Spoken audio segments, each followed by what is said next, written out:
El mar atrajo a Virginia Woolf toda su vida.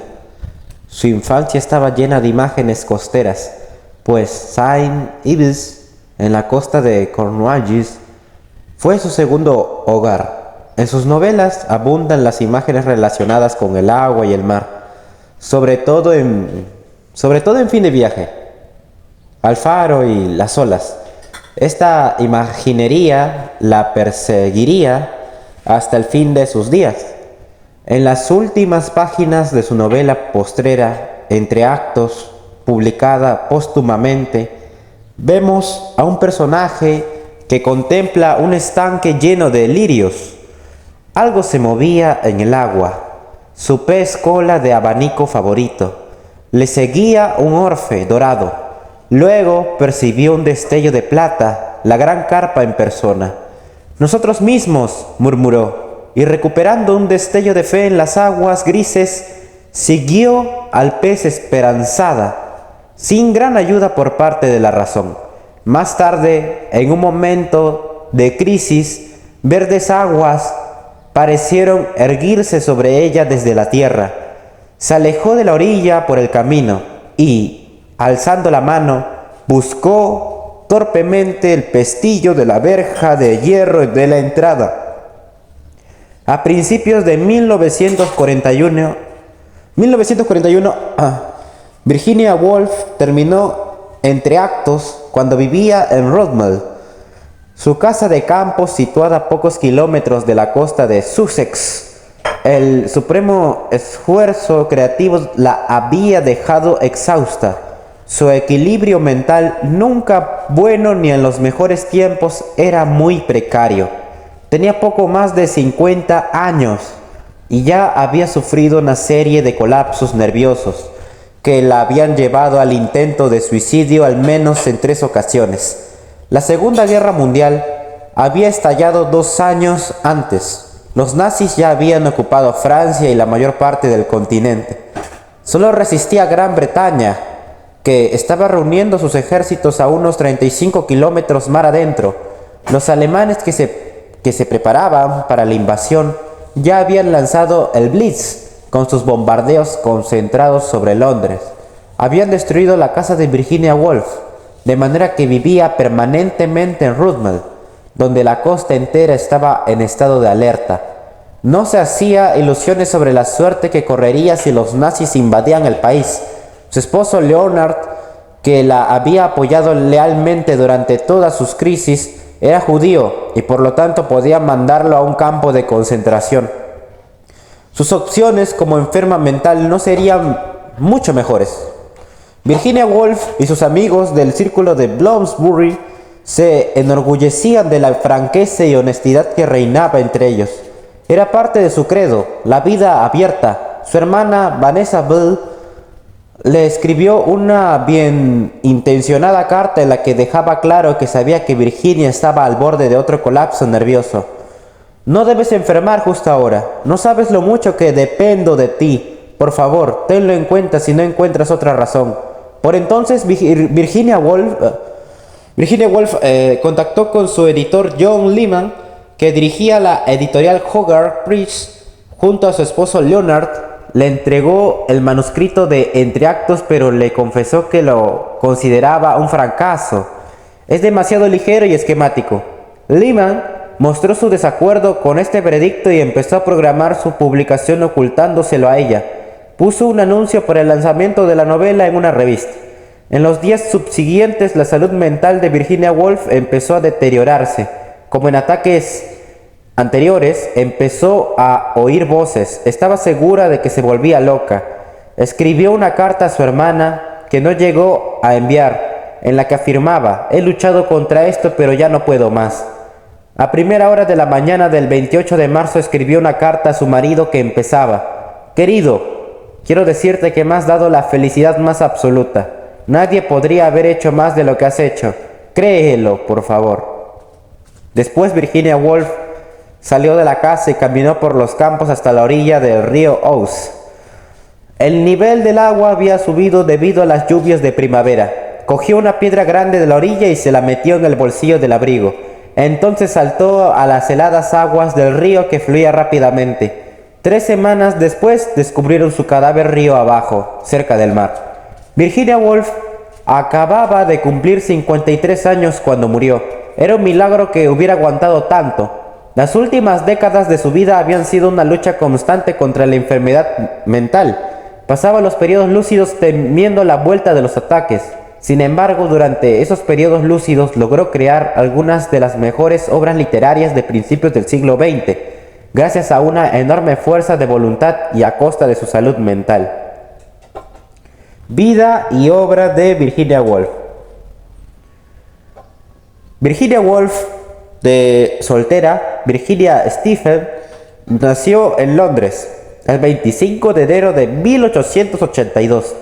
Era una niña sensible que creció en una mansión de clase alta de Kensington, rodeada de sirvientes y de una familia numerosa pero diversa.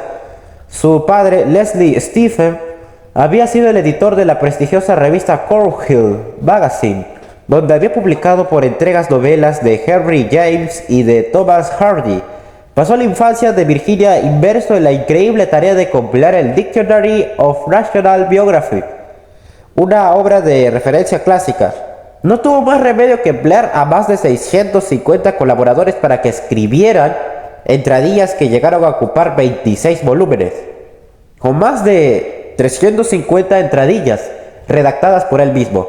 Su inherente tendencia a la inestabilidad neurótica exacerbaba este exceso de trabajo, de manera que la casa estaba repleta de cierta tensión emocional, que desembocaba ocasionalmente en escenas entre Leslie Stephen y su sufrida esposa Julia, una mujer muy bella y de gran sensibilidad artística. La familia constaba asimismo de 2 hermanastros, Gerald y George, y de una hermanastra, todos aquellos frutos de un anterior matrimonio de Julia, a los que había que sumar a Laura, la hija de un matrimonio anterior de Leslie. Cuando Laura creció fue evidente que era deficiente mental. En cambio, los chicos Gerald y George Duckworth eran inteligentes, tenían mucha confianza en sí mismos y parecían algo incultos al modo convencional británico. Hermanastros aparte, Virginia creció junto a 2 hermanas y 2 hermanos propios, 3 mayores que ella. 3 de ellos mostrarían síntomas de una leve afección maníaco-depresiva. Con una familia así, la madre tenía poco tiempo para verter emoción sobre un individuo concreto. Virginia nunca fue al colegio, pues su padre le enseñaba en casa cuando tenía tiempo. Tenía una visión del mundo explícitamente racional y experimentaba aversión hacia la religión, algo poco frecuente en una era victoriana basada en la respetabilidad burguesa. Virginia exploró a fondo la biblioteca de su padre y él solía preguntarle sobre los libros que había leído. Según Virginia, la aconsejaba que escribiera en el menor número de palabras posible y con toda la claridad a su alcance, exactamente lo que quería decir. Fue la única lección que me dio sobre el arte de la escritura. Las lecciones de su padre consistían en preguntas muy bien elegidas en torno a los libros que había leído y en animarla a expresar la verdad sobre lo que habían significado para ella. Más tarde, Virginia afirmaría que su padre le había dislocado la cabeza, al añadir que no debería ser tan lista porque hubiera sido más estable sin serlo. Y era lista, sola en su habitación, se dedicaba al estudio y pronto pudo leer a Shakespeare y traducciones del griego antiguo. Leía mucha historia, literatura y filosofía. A los 15 años estaba leyendo a Carl Lilly e intentando aprender a leer alemán. Pero su infancia también tuvo aspectos más normales. Todos los días paseaban por los cercanos jardines de Kensington y por Hyde Park. En verano, la familia se trasladaba a la casa que tenía en la playa de St. Ives, en la remota Cornwallis, donde los niños aprendían a nadar y jugaban durante horas entre las rocas de la playa. Todos los niños aprendieron a entretenerse desde muy temprana edad. Por las noches se contaban cuentos unos a otros. Pronto fue evidente que los de Virginia eran los más emocionantes y divertidos. Y no pasó mucho tiempo antes de que contara una nueva historia cada noche. Virginia empezó a poner por escrito estos cuentos a los 7 años en un periódico familiar, el Hyde Park Garden News, en el que recogía todo lo que le ocurría a la familia, cotilleos incluidos. Más tarde, Virginia recordaría cómo ya sentía la vocación de escribir. a tan tierna edad, pues la había absorbido desde que era una criatura garabateando un cuento. Era muy consciente de que su padre leía detenidamente el periódico familiar con ojo de profesional. La hermana mayor de Virginia, Vanessa, afirmaría después: no recuerdo época alguna en la que Virginia no quisiera ser escritora. A pesar de crecer en una familia tan cercana y numerosa, Virginia se convirtió en una niña compleja e hipersensible. En parte se debió a una serie de experiencias traumáticas. Cuando contaba unos 7 años, su hermanastro de 18 años, Gerald, la sentó sobre el anaquel donde se colocaban los platos a la entrada del comedor, y cuando estaba ahí sentada empezó a explorar mi cuerpo. Recuerdo la sensación que me produjo su mano bajo mi ropa, bajando más y más, incesantemente pero con firmeza. Recuerdo que deseaba que parara. Me puse rígida y me retorcí cuando su mano se acercó a mis partes íntimas, pero no paró. Su mano exploró también mis partes íntimas. Recuerdo que me ofendió, no me gustaba. ¿Acaso existe alguna palabra para describir sentimientos contradictorios y mudos? Debió de afectarme mucho, puesto que aún lo recuerdo. El suceso le hizo avergonzarse de su cuerpo, sobre todo en lo relativo a los espejos. Había un espejo delante del comedor que al parecer su mente asociaba a la exploración de Gerald. Años después confesaría que experimentaba un hondo sentimiento de vergüenza cuando alguien le veía mirándose en un espejo. Dicho en sus propias palabras, debía avergonzarme o temer de mi cuerpo. A pesar de toda su sensibilidad psicológica, Virginia siempre fue capaz de mirar atrás y de analizar sus sentimientos con franqueza. A los 3 años pasó por otra experiencia traumática. En mayo de 1895 murió su madre, lo que suscitó sentimientos muy contradictorios en Virginia. Por lo visto se le metió en la cabeza que su madre seguía existiendo en la casa en forma de fantasma. Era una presencia amorosa, pero a veces Virginia creía que había que matarla o la mataría a ella. Según la familia, Virginia estuvo loca todo el verano siguiente. Aunque se recuperó, nunca volvió a sentir la amorosa certeza que su familia encarnara antaño. Se volcó en ciertas amigas mayores de la familia para centrar sus emociones. Destaca entre ellas Violeta Dickinson, una mujer soltera e inteligente que medía más de 1,80 m, sencilla y acostumbraba a vestir ropa de hombre y a saludar a la gente con una palmada en la espalda. Virginia empezó a escribir cartas a Violeta expresando sus ideas de izquierda y lo mucho que le angustiaba a su padre. Pero estas cartas son algo más que el relato usual que un adolescente dirige a una tía comprensiva. De ella surge una joven sorprendentemente consciente de sí misma, que expresa su amistad de forma abierta y llena de humor. Inventó un marido imaginario para Violeta y la tomaba el pelo con la respetabilidad social. Luego lo comparaba con su propia falta de religiosidad, con las desgracias que solían ocurrirle en público, como cuando se le cayó al suelo la ropa interior, y con su esperanza de acabar teniendo montones de hijos ilegítimos. Esta amistad con Violeta Dickinson, que a veces la llevaba a escribirle hasta 3 cartas por semana, reemplazó en parte la cercanía con su familia. Hasta su relación con su hermana Vanessa adquirió cierta dosis de competitividad y empezó a empeorar. Pero lo más difícil fue lidiar con su padre. Parece que quería que Virginia se convirtiera en su heredera literaria y editara el Dictionary of National Biography, de manera que había dirigido su formación sobre todo hacia la historia y la biografía. A pesar de su evidente brillantez intelectual, se negó a dejarla asistir a la universidad. Eso sí, mandó a Cambridge a todos sus hijos varones, de manera que Virginia empezó a albergar un hondo resentimiento contra su padre, al parecer en gran parte reprimido. Entonces Leslie Stephen enfermó y a medida que empeoraba fue elevando su nivel de exigencia, sobre todo con Virginia. Cuando era pequeña, su madre había insistido en que acompañara a su padre en sus paseos cotidianos por el parque, más que nada para asegurarse de no tener que realizar esta tarea ella. De manera que cuando Leslie Stephen cayó en cama con un cáncer de estómago terminal, esperaba que le cuidara a Virginia, que a la sazón contaba 21 años. Como el padre no moría, su compasión hubo de luchar con el resentimiento que empezó a aflorar. Sus cartas a Violeta Dickinson se tiñeron de una emotividad casi violenta. La espera es intolerable. Haré lo posible por arruinar mi constitución antes de llegar a este estado para morir antes. Leslie Stephen murió en febrero de 1904 y poco después Virginia sufrió otro colapso nervioso. Según su futuro cuñado y primer biógrafo, Quentin Bell, que se casaría con su hermana Vanessa, Virginia oía voces que la conminaban a hacer locuras. Se convenció a sí mismo de que esto le ocurría por comer demasiado y empezó a matarse de hambre.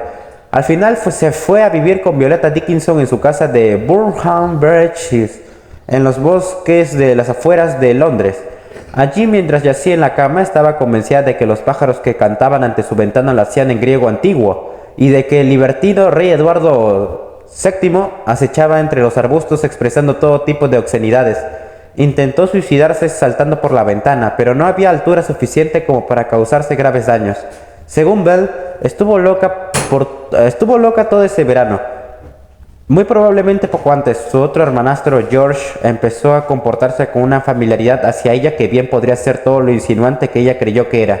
La Gran Bretaña eduardiana era una sociedad muy patriarcal y clasista, y a ninguno de sus dos hermanastros parece haberles causado problema alguno su actitud hacia Virginia. Ella tampoco hizo nunca mucho hincapié en estos incidentes, siguió interactuando con sus hermanastros con familiaridad, y solo habla del asunto en una carta y en unas memorias autobiográficas redactadas ambas en sus últimos años.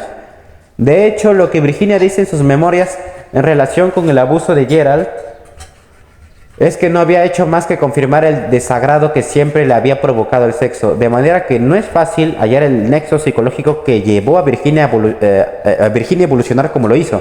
Sea cual fuere la etiología, una combinación de herencias genéticas defectuosas, una atmósfera familiar cargada de emotividad, los abusos sufridos, las muertes traumáticas o el consuelo y la comprensión de mujeres mayores, Virginia se convirtió en una joven fría, con inclinaciones lésbicas platónicas y tendencia al colapso nervioso. Lo más significativo es que en los interludios entre episodios destacaron su excepcional intelecto y su cordura. En esos momentos adquiría una vívida sensibilidad y control de sí misma que se percibe inmediatamente en las afectuosas cartas que enviaba a sus confidentes. No puedo expresar mis sentimientos por tu vuelta. El destino es un mazo que nunca da a la gente a la que debería golpear en la cabeza, y sin embargo lo descarga sobre criaturas tan sensibles y exquisitas como mi Violeta. Me gustaría usar mi repugnante cadáver como escudo para protegerte. En Cambridge asistimos a un servicio religioso divino, precioso, en King's Chapel. No hay nada comparable a un servicio religioso en una de esas viejas catedrales. Aunque no me creo una palabra ni la creeré nunca. Tras la muerte del padre, la joven generación de la familia Stephen se mudó a Gordon Square, al otro lado de Londres, en Bloomsbury. Allí conoció Virginia a los amigos de su hermano Toby, que visitaban la casa a menudo durante las vacaciones en Cambridge.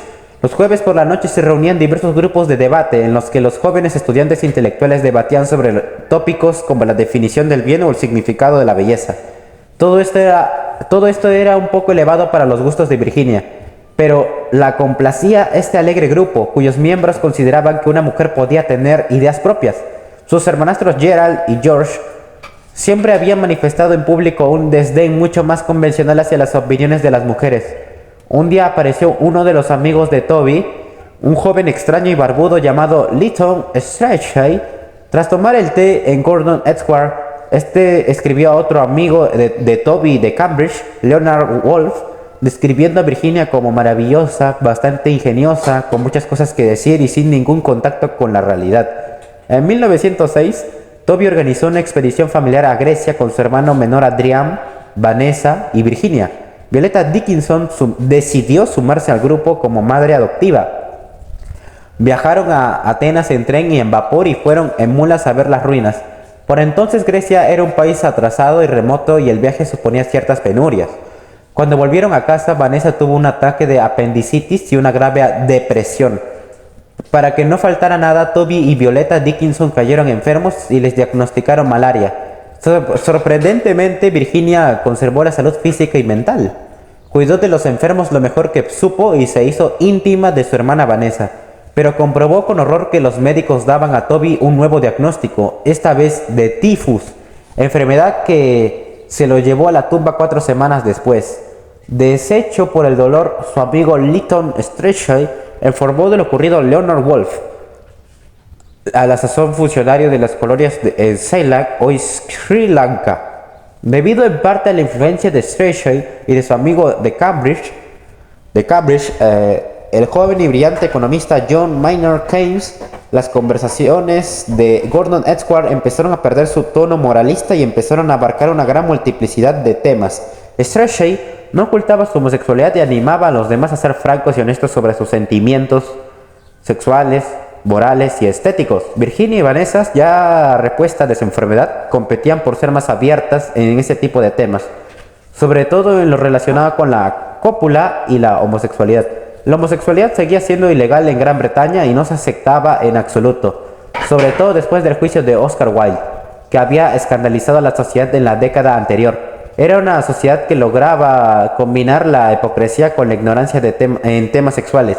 El lesbianismo no era ilegal, por la sencilla razón de que cuando le pidieron a la reina Victoria que firmara una ley ilegalizando la homosexualidad, ella se había negado a creer que existiera el lesbianismo. El ministro que solicitaba su firma palideció al pensar que tendría que llevar la contraria a su imponente reina en este difícil tema, por no hablar de la necesidad de describir los mecanismos de su puesta en práctica. El resultado fue que el lesbianismo no estaba incluido en la ley que ilegalizaba la homosexualidad. La plena libertad de expresión practicada por Virginia y por su hermana Vanessa podría haber escandalizado a cualquiera salvo al grupo íntimo de intelectuales que conformaban su círculo social. Sin embargo, una cosa era lo que decían las hermanas y otra muy distinta lo que hacían. Vanessa no tardó en casarse y Virginia hubo de lidiar sola con esta nueva apertura. Más tarde recordaría: Fui muy osada para aquellos tiempos. Es decir, disfrutábamos de una gran libertad sexual, pero en ese campo siempre fui muy cobarde. El terror que me producía la vida real me había hecho monjil. Las charlas y las aventuras sola por Londres, con hombres jóvenes a todas horas diciendo cualquier cosa que se me pasara por la cabeza, eran una fachada. La sinceridad de Virginia la obligaba a ser tan honesta consigo misma como con los demás. Y aunque el sexo la asustaba, se dio cuenta enseguida que quienes visitaban a su casa en Bloomsbury no representaban peligro alguno. La mayoría de los amigos de Strachey se interesaban mutuamente. Virginia fue también muy consciente de que le gustaba desafiar las convenciones sociales. Se sentía liberada gracias a esta nueva actitud de desdén hacia las sofocantes costumbres de la clase alta británica de la época, sobre todo en lo relativo a la reserva. Animada por Strachey, se convirtió en una ávida cotilla. Sin embargo, esta liberación también tenía aspectos más serios. La hizo pensar por sí misma como nunca antes en su segura infancia. Estaba decidida a analizar lo que sentía realmente. Virginia ya llevaba un tiempo escribiendo recensiones para diversos periódicos. Violeta Dickinson la había animado a hacerlo y la había presentado a una editora amiga suya, quien pidió a Virginia que escribiera un ensayo para demostrar sus habilidades literarias. Ella confesó a Violeta Dickinson: no creo que tenga muchas posibilidades. No me interesan en absoluto las cándidas críticas de la señora L. Quiero su cheque. Conozco mucho mejor mis debilidades y defectos de lo que ella podría llegar a conocerlos nunca tras leer un artículo. Pero sería un gran alivio saber que puedo ganarme un dinerillo fácilmente. Sus preocupaciones de dinero eran bastante imaginarias, pero el análisis que hacía de sí misma no lo era. Puede que no confiara en sus opciones, pero no tenía duda alguna de sus capacidades. No se equivocaba la joven Virginia, que contaba por entonces 22 años. Pronto empezaron a pedirle que escribiera sorprendentemente. El primer año publicaron 25 piezas entre recensiones, ensayos y artículos. Pocos años después ya escribía recensiones para el Times Literary Supplement, considerado el no va más de la recensión literaria. Aunque tenía sus defectos, todas las recensiones que publicaba el Times Literary Supplement eran anónimas. Aún así, esto dio cierta libertad a Virginia para pulir sus propias percepciones. Otro de los inconvenientes de esta revista era que los editores, hombres en su mayoría, censuraban a menudo su obra. Su falta de sensibilidad ante las florituras de estilo o el significado básico de las palabras la irritaba sobremanera, pero al margen de estos obstáculos, pronto desarrolló un estilo ingenioso y perspicaz, descendiendo a la ironía arrogante solo cuando creía que el libro merecía su desdén. El hecho de que un pequeño y polvoriento volumen, fechado en 1828, florezca legítimamente en una nueva edición en esta prolífica temporada del siglo XX, parece un desafío algo imprudente a las leyes de la naturaleza. En 1909, Lytton Strachey le hizo una oferta que debía haber declinado con desdén. le propuso matrimonio. Strachey era un conversador divertido e inteligente y Virginia tenía muchas cosas que atraían a este homosexual. También le confió sus esperanzas literarias, un aspecto en el que se mostraba muy ambicioso. Virginia también pronto se encontraron a gusto juntos, hasta el punto de que Lytton llegó a pedirle matrimonio. Virginia parece haberse dejado llevar por el momento y aceptó. Inmediatamente después de Lytton empezó a temer que se esperara que tuviera relaciones sexuales con una mujer, mientras que a Virginia le aterraba tener que practicar el sexo. Lytton empezó a temer que su prometida le besara, algo que a Virginia por lo visto ni se le había pasado por la cabeza. Afortunadamente ambos recuperaron el sentido común, o al menos sus respectivas versiones de este. Tras una larga y sobria conversación llegaron a lo que Lytton definió como un éclaircissement.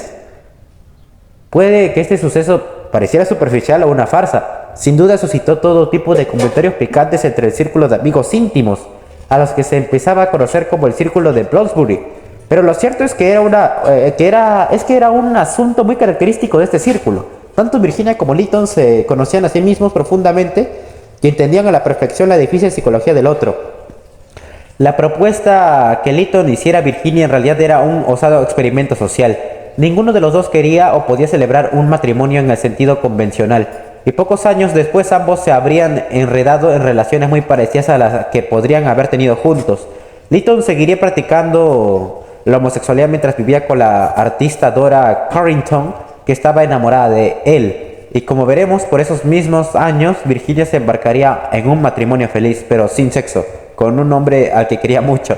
Puede que Lytton y Virginia suscitaran chistes fáciles cuando chocaban sus psicologías, tan distintas, pero su intento de reconciliarse con sus inclinaciones poco convencionales también era un experimento social que requería valor. Puede que el círculo de Bloomsbury fuera un círculo privilegiado de escritores, artistas y filósofos de clase media alta, pero con sus actitudes sociales progresistas eran espíritus pioneros que querían un mundo más liberal y tolerante, un mundo que no llegaría a calar en segmentos más amplios de la sociedad hasta más de medio siglo después. Fuera del ámbito de su grupo, Virginia seguía siendo socialmente tímida y temerosa, pero a pesar de todo aceptó una oferta para dar clases sin cobrar en Morley College, una institución para la formación de trabajadores y trabajadoras. Las clases eran gratuitas y se impartían por las tardes. Morley College. La directora del colegio, hija de un obispo, pidió a Virginia que diera clases de composición, pero ella se dio cuenta enseguida de que a los hombres y mujeres que asistían a sus clases no les interesaba en absoluto aprender a escribir ensayos. Les interesaba mucho más los relatos sobre ciudades extranjeras como Florencia y Atenas, que Virginia había visitado en las vacaciones de verano. Como no podía ser de otra manera, la sensible Virginia se sentía incómoda en su papel de profesora de trabajadores. Era consciente en todo momento de la brecha existente entre sus discípulos y ella. Se sentía incapaz de tender puentes y sus discípulos no estaban dispuestos a bajar las barreras. Paradójicamente, cuando escribía reseñas, sentía que se dirigía al lector común, un grupo al margen de las clases sociales que era el árbitro final del gusto literario. En este caso, la palabra común no tenía ninguna connotación clasista, como explicaría en un ensayo sobre este tema. Hay una frase en Dr. Johnson Life, The Cry, que bien podría escribirse en todos esos espacios, demasiado humildes para ostentar el nombre de bibliotecas y no obstante llenos de libros, donde los particulares se dedican a leer. Me congratulo de estar de acuerdo con el lector común, pues es el sentido común de estos lectores, no corrompidos por los prejuicios literarios fruto de la sublimación de la sutileza y del dogmatismo del aprendizaje, el que se pronuncia sobre toda exigencia en honores poéticos. En 1910, las dicotomías que ensombrecían la vida de Virginia se disolvieron temporalmente en lo que llegó a conocerse como la broma del Dreadnought. Su hermano menor Adrian invitó a Virginia y a otros colegas de Cambridge a participar en una mascarada. Virginia y otros tres, todos varones, se pintaron las caras de negro, se pusieron barbas postizas, turbantes y ropas coloridas y se hicieron pasar por el emperador de Abisinia y su corte. Su hermano Adrián y otro amigo actuaban, uno de oficial del Foreign Office, Ministerio de Asuntos Exteriores, y el otro de intérprete del mismo Foreign Office. El grupo se presentó en Portsmouth y altos oficiales de la Marina les invitaron a hacer una ronda de inspección a bordo de la adquisición más moderna de la flota, el HECM. Dreadnought. Como intérprete se suponía que Adrián debía traducir al grupo lo que los oficiales les estaban contando sobre el buque. Empezó recurriendo al poco suajili que sabía, pero pronto recayó en un latín que recordaba levemente de su lectura de la Eneida de Virgilio. El abisinio replicó en una jerga solemne mientras Virginia musitaba tras su barba. Chuk Achoy, asintiendo con cara de entender. Hicieron bien en rechazar una invitación a merendar en la que podía habérseles corrido el pintalabios, alegando motivos religiosos. Tampoco aceptaron las 21 salvas con las que la Marina Real solía honrar a los visitantes de la realeza. Lo sorprendente fue que nadie descubriera que era una broma. El hecho de que el augusto comandante fuera un primo lejano de Adrián, William Fisher, uno de sus amigos del círculo de Bloomsbury, y le dio un toque picante al asunto cuando un amigo se fue de la lengua y la prensa se enteró de lo que había ocurrido. Se pusieron las botas. La excitación producida por esta escapada, que requirió de cierta osadía y fuerza mental, fue demasiado para Virginia, que volvió a su casa de la playa en la remota Stutland, en Dorset, para hacer una cura de reposo. Al año siguiente, Virginia y Adrián se mudaron a una casa en Brunswick Square. También en Bloomsbury les alquilaron habitaciones varios miembros del círculo de Bloomsbury, entre ellos Maynard Keynes y su amante, el artista Duncan Grant. Cuando volvió de Ceylon en comisión de servicios, el amigo de Lytton Strachey, Leonard Wolfe, también alquiló una habitación en el 42 de Brunswick Square. Ayudó a Virginia a encontrar una casa pequeña en Sussex Downs, en el sur de Londres, para utilizarla como retiro de fin de semana. Leonard se enamoró de Virginia, aunque ella no tenía tan claros sus sentimientos hacia él. En enero de 1912, él le propuso matrimonio, pero a ella le afectó tanto que le rechazó de forma brusca. A pesar de todo, Leonard dejó el servicio de las colonias, acabando con una brillante carrera. Entonces, en mayo, como recordaría Leonard años después en su autobiografía, almorcé con Virginia en su cuarto y luego estábamos charlando, cuando de repente Virginia me confesó que me amaba y que quería casarse conmigo. Fue una maravillosa tarde de verano y decidimos alejarnos de Londres por un tiempo. Cogimos el tren a Maidenhead, alquilé un barco y remé arriba hasta Marlow. Ambos sentimos que en esas 10 horas posteriores al almuerzo parecíamos haber tenido un sueño deliciosamente vivido. 3 meses después, Leonard, de 39 años, y Virginia, de 30, se casaron. Por entonces ella ya se había embarcado en su primera obra literaria seria, una novela que llevaría por título Fin de viaje. Es una novela convencional y deja traslucir algo de la rigidez de una novelista novata que intenta expresar una sensibilidad que no acaba de encajar en este género literario tal como se entendía entonces.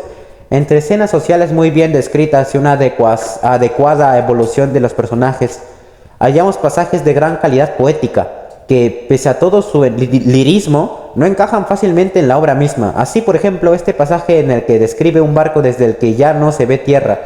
La embargó una enorme dignidad. Era una habitante del gran mundo, que tan pocos habitantes tenía, viajando todo el día por un universo vacío, envuelta en velos por delante y por detrás, infinitamente más misteriosa, movida por energía propia y mantenida a base de sus propios recursos. En su vigor y pureza era comparable a todo lo bello, pues en tanto que nave tenía vida propia. Fin de viaje narra la historia de Rachel Beanrice, que cruza el Atlántico y se dirige a Sudamérica en compañía de su padre y de su tía, Helen Ambrose. Cuando llegan, se instalan en un hotel de una ciudad costera que cuenta con una comunidad británica, en la que Rachel conoce a Terence Howard. La virginal Rachel y el aspirante a escritor Terence se sentían muy atraídos el uno por el otro, aunque de forma algo inusual. Su declaración de amor logra ser emocionalmente torpe y altamente estilizada a la vez. Somos felices juntos. Él no parecía estar hablando ni ella escuchando. Muy felices, respondió ella. Siguieron andando un rato en silencio. Fueron acelerando el paso inconscientemente. Nos amamos, dijo Terence. Nos amamos, repitió ella. Ambos tienen sus propias razones para no querer implicarse en una relación sentimental. Terence desea seguir escribiendo su novela y Rachel da mucha importancia a la independencia que la mantiene a la senda del autodescubrimiento. Esto último se explica con gran sutileza. Lo extraño era que no sabía dónde iba, ni lo que quería, y avanzaba a ciegas, sufriendo profundamente en secreto, nunca preparada, siempre sorprendida e ignorándolo todo. Así se obtiene esta calma final, esta quietud, esta certeza Y es a ese proceso a lo que la gente llama vivir. Puede que fuera inevitable que la relación de Rachel con Tauren acabara en incumplimiento y tragedia. También hay una trama secundaria en torno a Rachel y a su tía Helen, cuyos cuidados maternales degeneran en posesividad y celos. La intensidad emocional de ciertas escenas va más allá de los confines del realismo, hasta el punto de que a veces no sabemos muy bien qué está pasando. ¿Se trata de fantasía, de realismo excesivo, de una mera reacción? Estos pasajes recuerdan que ciertas vicisitudes emocionales de la propia Virginia, pero puede que el lector común cuya aprobación buscaba tuviera a veces dificultades para seguirlos. Todo esto se reflejaba dolorosamente en la vida real de Virginia. Durante su compromiso con Leonard Woolf, había dado señales de que no se sentía físicamente atraída hacia él. En una ocasión le escribió explicándole sus auténticos sentimientos con la franqueza que caracterizaba las relaciones interpersonales del círculo de Bloomsbury. Cuando me besaste el otro día, no sentí más que una roca, como era de esperar la primera noche de su luna de miel, que pasaron en la casa de Sussex Downs, que habían encontrado juntos. Fue un desastre. Cuando volvieron a Londres pidieron ayuda a Vanessa con la esperanza de que pudiera arrojar algo de luz sobre el miedo y la repugnancia que su hermana sentía hacia el sexo opuesto. Hacia el sexo, vamos. O al menos en el caso de las relaciones heterosexuales, porque pasaría algún tiempo antes de que ella contemplara cualquier otra forma de sexualidad. Vanessa adoptó un tono normal y objetivo, afirmando que no veía dónde estaba el problema. Probablemente pensara que lo que Virginia necesitaba era casarse con un hombre amable, amoroso y comprensivo como Leonard. Pensaría que todo acabaría arreglándose con el tiempo, pero no se arregló. Tras los primeros intentos fallidos, Leonard y Virginia renunciaron al sexo. Ambos parecían aceptarlo a su manera. El matrimonio se llevaba bien y se apoyaba mutuamente, a pesar de los insistentes cotilleos de sus entrometidos amigos del círculo de Bloomsbury. La salud mental de Virginia empezó a deteriorarse rápidamente. En el verano de 1913 enfermó de gravedad y en otoño ingirió una sobredosis de somníferos. El fallido intento de suicidio no fue un mero grito de ayuda y la salvaron de milagro. En los meses siguientes, Doug se la pudo dejar sola, pero gradualmente fue recuperando momentos de estabilidad. Sin embargo, en medio de los ataques era capaz de seguir escribiendo. Empecé a odiar a mis congéneres, sobre todo cuando miraba sus caras en el metro de Londres. El odio reflexivo que se profesaba a sí misma era omnipresente y un peligro constante. En 1914, cuando estalló la Primera Guerra Mundial en Europa, Virginia apenas se dio cuenta. En 1915, su hermanastro Gerald publicó Fin de viaje en la editorial Duckworth, pero eso solo sirvió para alterarla de nuevo. Hubo que hospitalizarla. Se negó a ver a Leonard durante meses y se mostraba violenta con las enfermeras. Luego volvieron los interludios de calma. Leonard tenía algo de dinero ahorrado desde sus días como funcionario en las colonias y Virginia había heredado medios más que suficientes para vivir el resto de su vida. Decidieron alquilar una casa en el distrito de Richmond, a las afueras de Londres. En parte lo hicieron para alejar a Virginia de Bloomsbury, aunque nada le impedía volver, y en parte debido a un vago antisemitismo que empezaron a percibir contra Leonard Woolf, que era judío. En principio, el círculo de Bloomsbury era liberal, ilustrado y totalmente contrario al antisemitismo, pero la educación de clase alta de sus miembros y su obsesión con la insidia social en ocasiones daban colorido a sus cotilleos. La nueva residencia de los Woolf en Richmond acabó llamándose Hogarth House y saldaron una imprenta en el sótano para publicar lo que se conoció como Hogarth Press. Al principio era solo un pasatiempo, al menos en parte, una especie de terapia ocupacional en la que Leonard consiguió implicar a Virginia. Lo primero que publicaron en 1917 fueron 2 relatos escritos y editados por Virginia y Woolf. Y Leonard Woolf, L.S. Woolf, no tenían la intención de convertirlo en un negocio, de manera que no tuvieron nada que ver con la publicación al año siguiente de la obra maestra de Lytton Strachey. Victorianos eminentes en esta obra arquetípica de Bloomsbury explotaba las leyendas en torno a diversas figuras victorianas a base de ingenio iconoclasta y agudeza. Parece que su éxito incitó a Virginia a rivalizar con Strachey, aunque nunca dejaron de ser amigos íntimos y confidentes. Por entonces, Virginia había empezado a escribir su segunda novela, Noche y Día. Se trata de otra historia convencional con mucha descripción social, atención a los personajes y un buen desarrollo de la trama. La historia principal se basa en las diferencias entre dos mujeres. Catherine Hilbury, que está escribiendo la biografía de su famoso abuelo poeta, es una obligación que no le permite dedicarse a las matemáticas y a la astronomía. En cambio, Mary Datchet es un espíritu independiente capaz de amor apasionado que trabaja con el movimiento sufragista.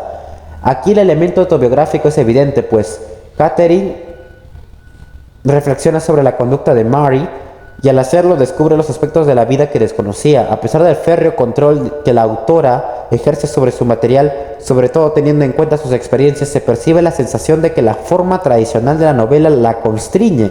Al igual que en el caso de su primera novela, encontramos indicios estilísticos de que en realidad quieren decir mucho más, pero Virginia no encuentra la forma de hacerlo. Aún así, a lo largo de la obra logra plasmar las complejidades y sutilezas de la conciencia.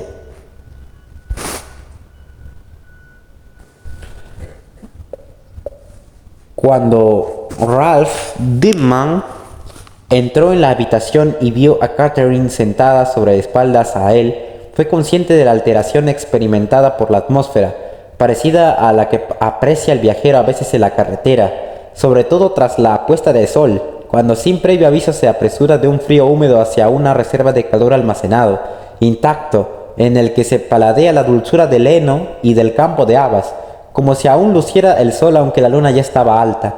Es en pasajes como este donde se aprecia la auténtica fuerza de la autora.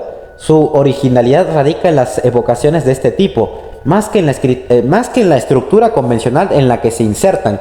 Tal vez fueran lo que la movía a escribir. Noche y Día también se publicó en Duckworth, pero con escaso éxito. La atmósfera de la novela estaba fuera de lugar en la nueva realidad de posguerra. Para muchos, las certidumbres sociales y la coherencia del mundo anterior a la guerra habían desaparecido para siempre.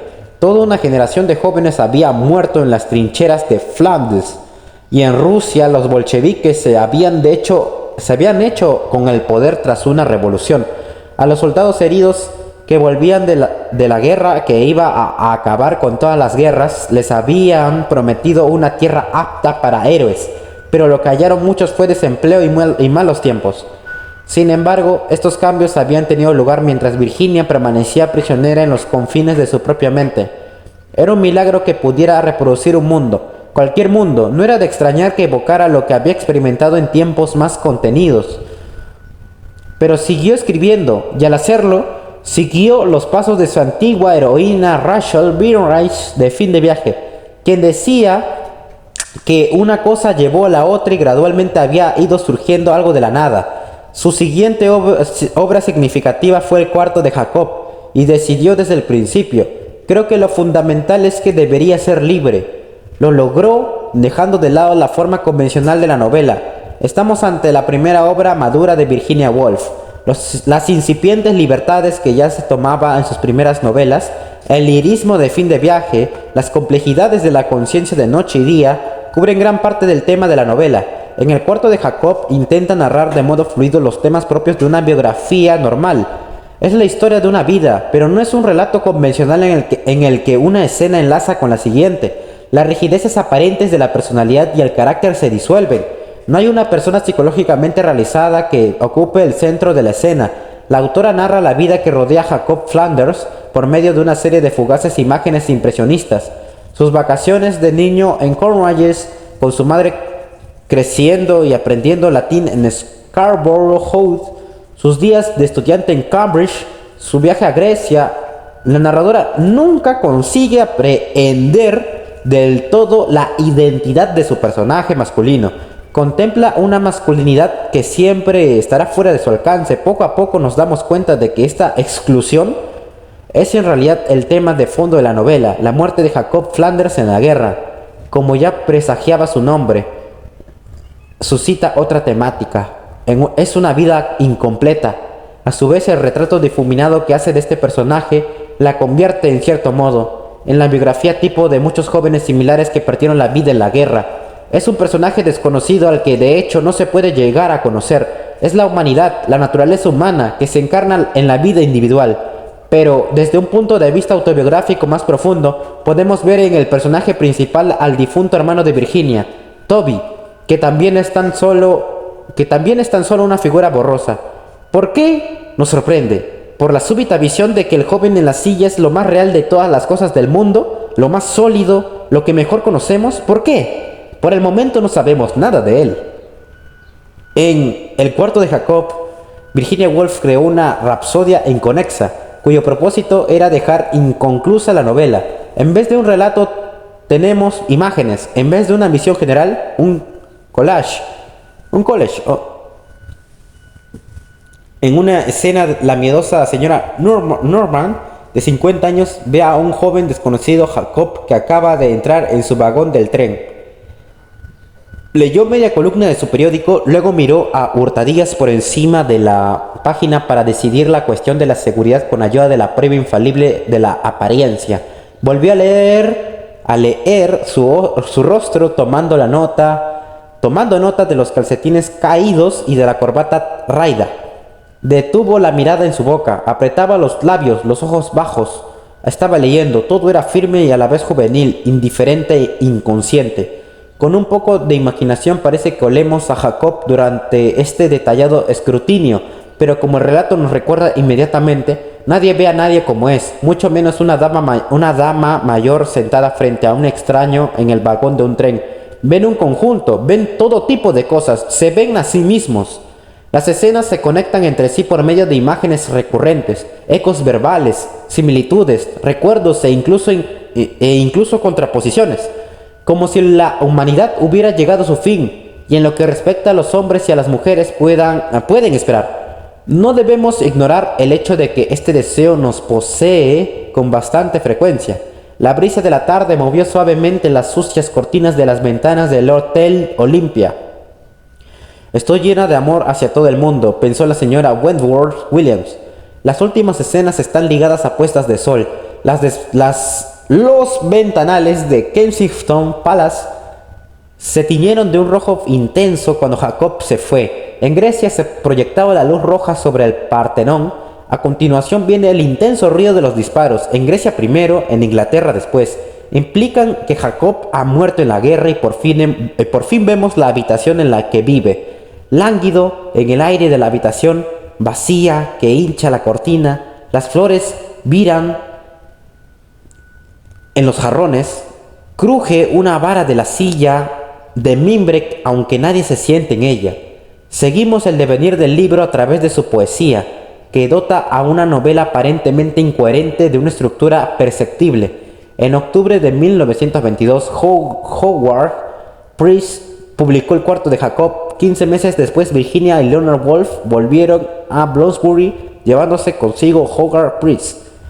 Su editorial ya tenía éxito por entonces. Había traído obras de primer nivel desde el principio, sobre todo del movimiento modernista del que se empezaba a hablar. A principios de 1918, Howard Price recibió el manuscrito de Ulises de James Joyce, cuyas técnicas experimentales para plasmar el monólogo interior impresionaron mucho a Virginia Woolf, aunque la obra le resultara repelente en otros aspectos. A pesar del aparente liberalismo del círculo de Bloomsbury, nunca dejaron de ser algo.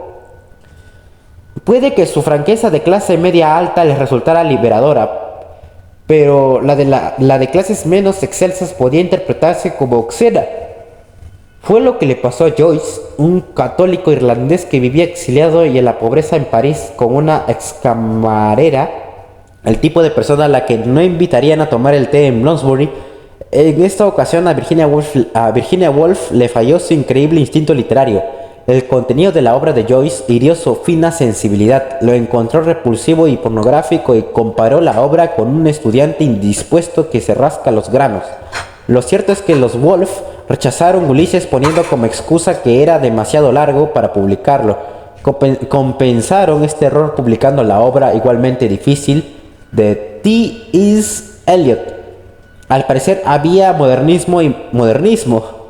El año 1922 demostraría ser el annus mirabilis del modernismo, pues se publicaron obras como Ulises de James Joyce, finalmente publicado en París, el Tractatus de Wittgenstein y Tierra Baldía de Eliot. La primera edición de este último es de Hogarth Priest. El cuarto de Jacob era, a su manera, una pequeña contribución al gran año del modernismo, pero Virginia Woolf no alcanzó el estatus de gran escritora hasta la publicación de La señora Dalloway, 1925, su siguiente novela. En La señora Dalloway, Virginia Woolf utilizó la técnica contraria a la que había usado en el cuarto de Jacob. En vez de ofrecernos fugaces imágenes de toda una vida desde el exterior, nos encontramos con una sucesión de voces interiores, unidas entre ellas, que describen los sucesos de un único día. Los relojes marcan el tiempo externo dando las horas. En principio el libro iba a llamarse Las horas. El objetivo que Virginia Woolf decía querer alcanzar con La señora Dalloway revela la medida de su ambición al escribir esta obra. Quiero dispensar vida y muerte, cordura y locura. Quiero criticar el sistema social, mostrar cómo funciona en su variante más dura. La novela transcurre en Londres, en un día de junio de 1923. La señora Dalloway, del título, es Clarissa Dalloway, esposa de un miembro conservador del Parlamento que, entre otras cosas, se dispone a dar una cena esa noche a la que va a asistir el primer ministro. Como a Virginia le preocupaba la rigidez, demasiado rutilante como de Oropel, de tanta vida social, la contrapuso a la trágica vida de Septimus Warren Smith, un veterano de guerra herido de metralla que padece alucinaciones y va perdiendo la razón lentamente. Aunque Smith es un varón y Virginia Woolf siempre creyó que existían diferencias entre la mente masculina y la femenina, utiliza su locura para describir algunas de sus propias experiencias de demencia y los colapsos nerviosos que padecía. En cierto modo, estos dos personajes tan distintos representan diversos aspectos de Woolf misma. Una mujer con una vida frustrada debido a los convencionalismos de la vida social y la mente que en su extremismo rehúsa plegarse a las convenciones sociales y de género. A su manera, ambos personajes se sienten oprimidos en una sociedad patriarcal y autoritaria. Ambos, de nuevo, a su manera, intentan resistirse a la coacción ejercida por médicos y políticos. En 1918, la patriota irlandesa Constance Markievicz, de soltera Currywood, se convirtió en la primera mujer miembro del Parlamento británico. Ese año las sufragistas consiguieron el voto limitado para las mujeres británicas.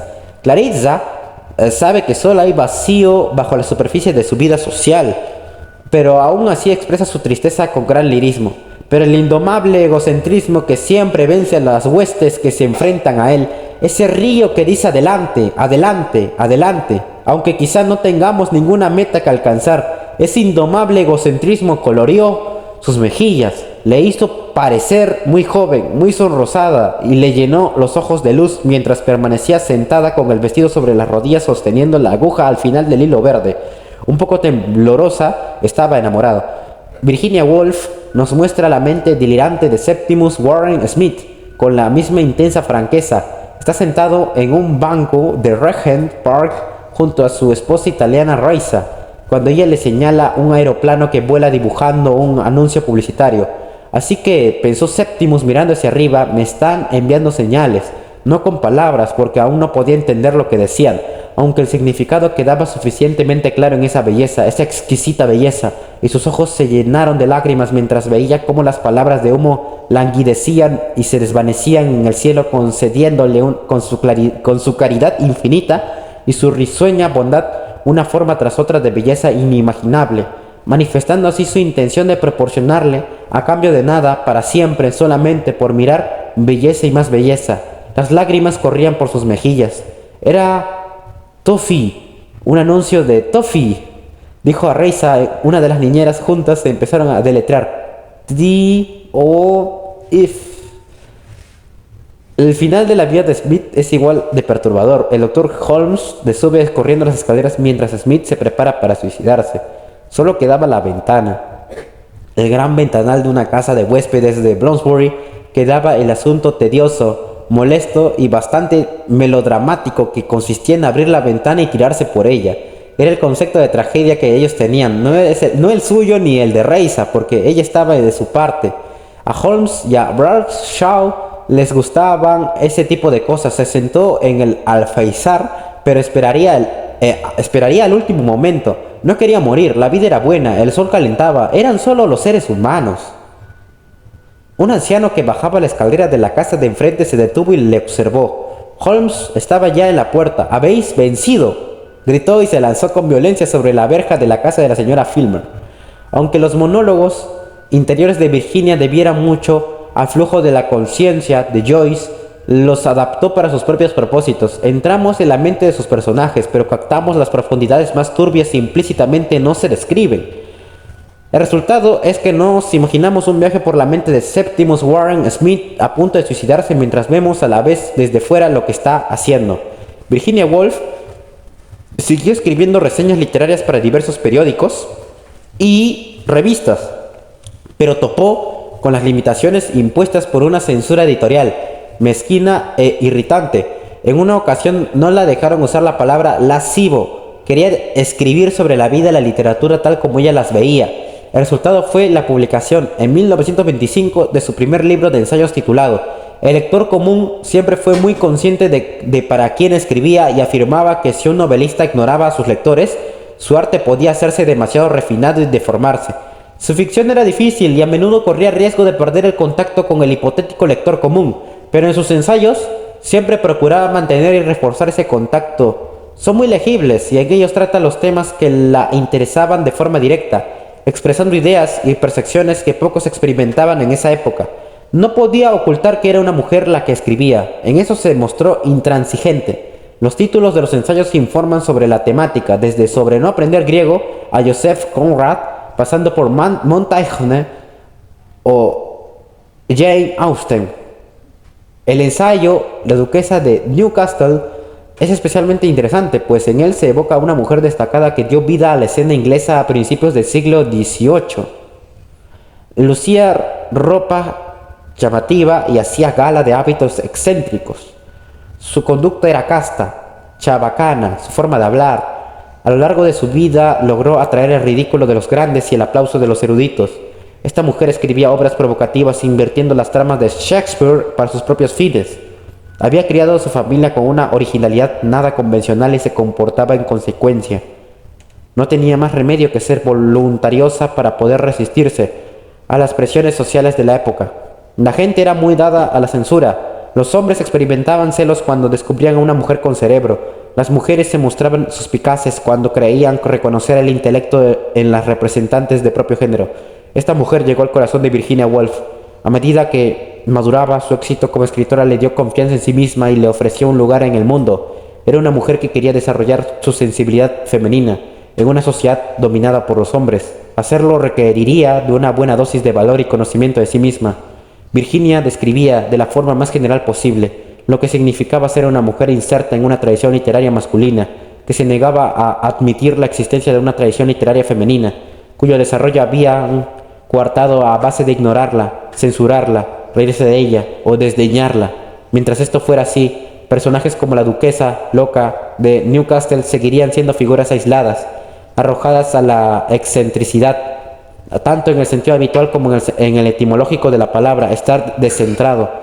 Como no se permitía evolucionar a estas mujeres, la seriedad de sus vidas y de su obra caería en el olvido, y cada nueva generación de mujeres se vería obligada a pelear las mismas batallas. El feminismo de Virginia Woolf aún no era todo lo explícito que llegó a ser, pero no hay duda de que las ideas ya estaban ahí en estado embrionario. No quiso una militancia estrecha de miras, pero su humanidad, compasión e ideas lo dicen bien claro. Estas son sus conclusiones en torno a la duquesa de Newcastle. A pesar de que su filosofía es fútil, sus obras de teatro son intolerables y sus versos mayoritariamente aburridos. La duquesa posee una vena de fuego auténtico. Resulta inevitable tragarse el cebo de su errática y amable personalidad que deambula titilando página tras página. Hay en ella algo quijotesco y lleno de vida, pero también algo de locura y estupidez. Su simplicidad es tan abierta, su inteligencia tan activa. Por si toda esta creatividad no fuera suficiente, Virginia Woolf empezó a escribir una novela en 1925 mientras seguía con su frenética vida social en Bloomsbury. El círculo daba fiestas frecuentemente y pasaban semanas enteras en sus casas de campo, donde jugaban a las charadas, hacían bromas, celebraban veladas y mantenían debates de alto nivel.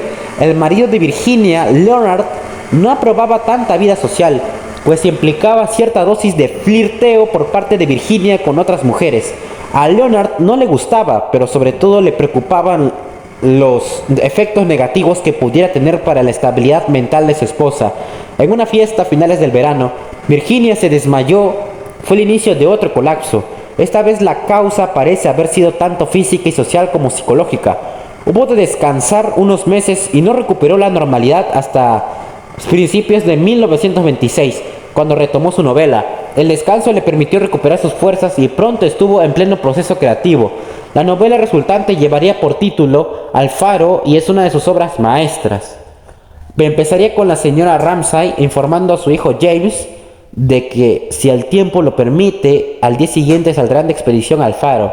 Narra la reacción de James con precisión psicológica proustiana, pero puesto que ya a los 6 años era miembro de esa tribu que no consigue mantener este sentimiento separado de aquel, permitiendo que las promesas futuras con sus penas y alegrías empañen lo que se tiene al alcance de la mano, James Ramsay recortaba estampas del catálogo ilustrado del economato de la Armada y la Marina sentado en el suelo, y mientras su madre hablaba, se sumergía en la extática contemplación del dibujo de su refrigerador de cromo como si fuera un objeto celestial.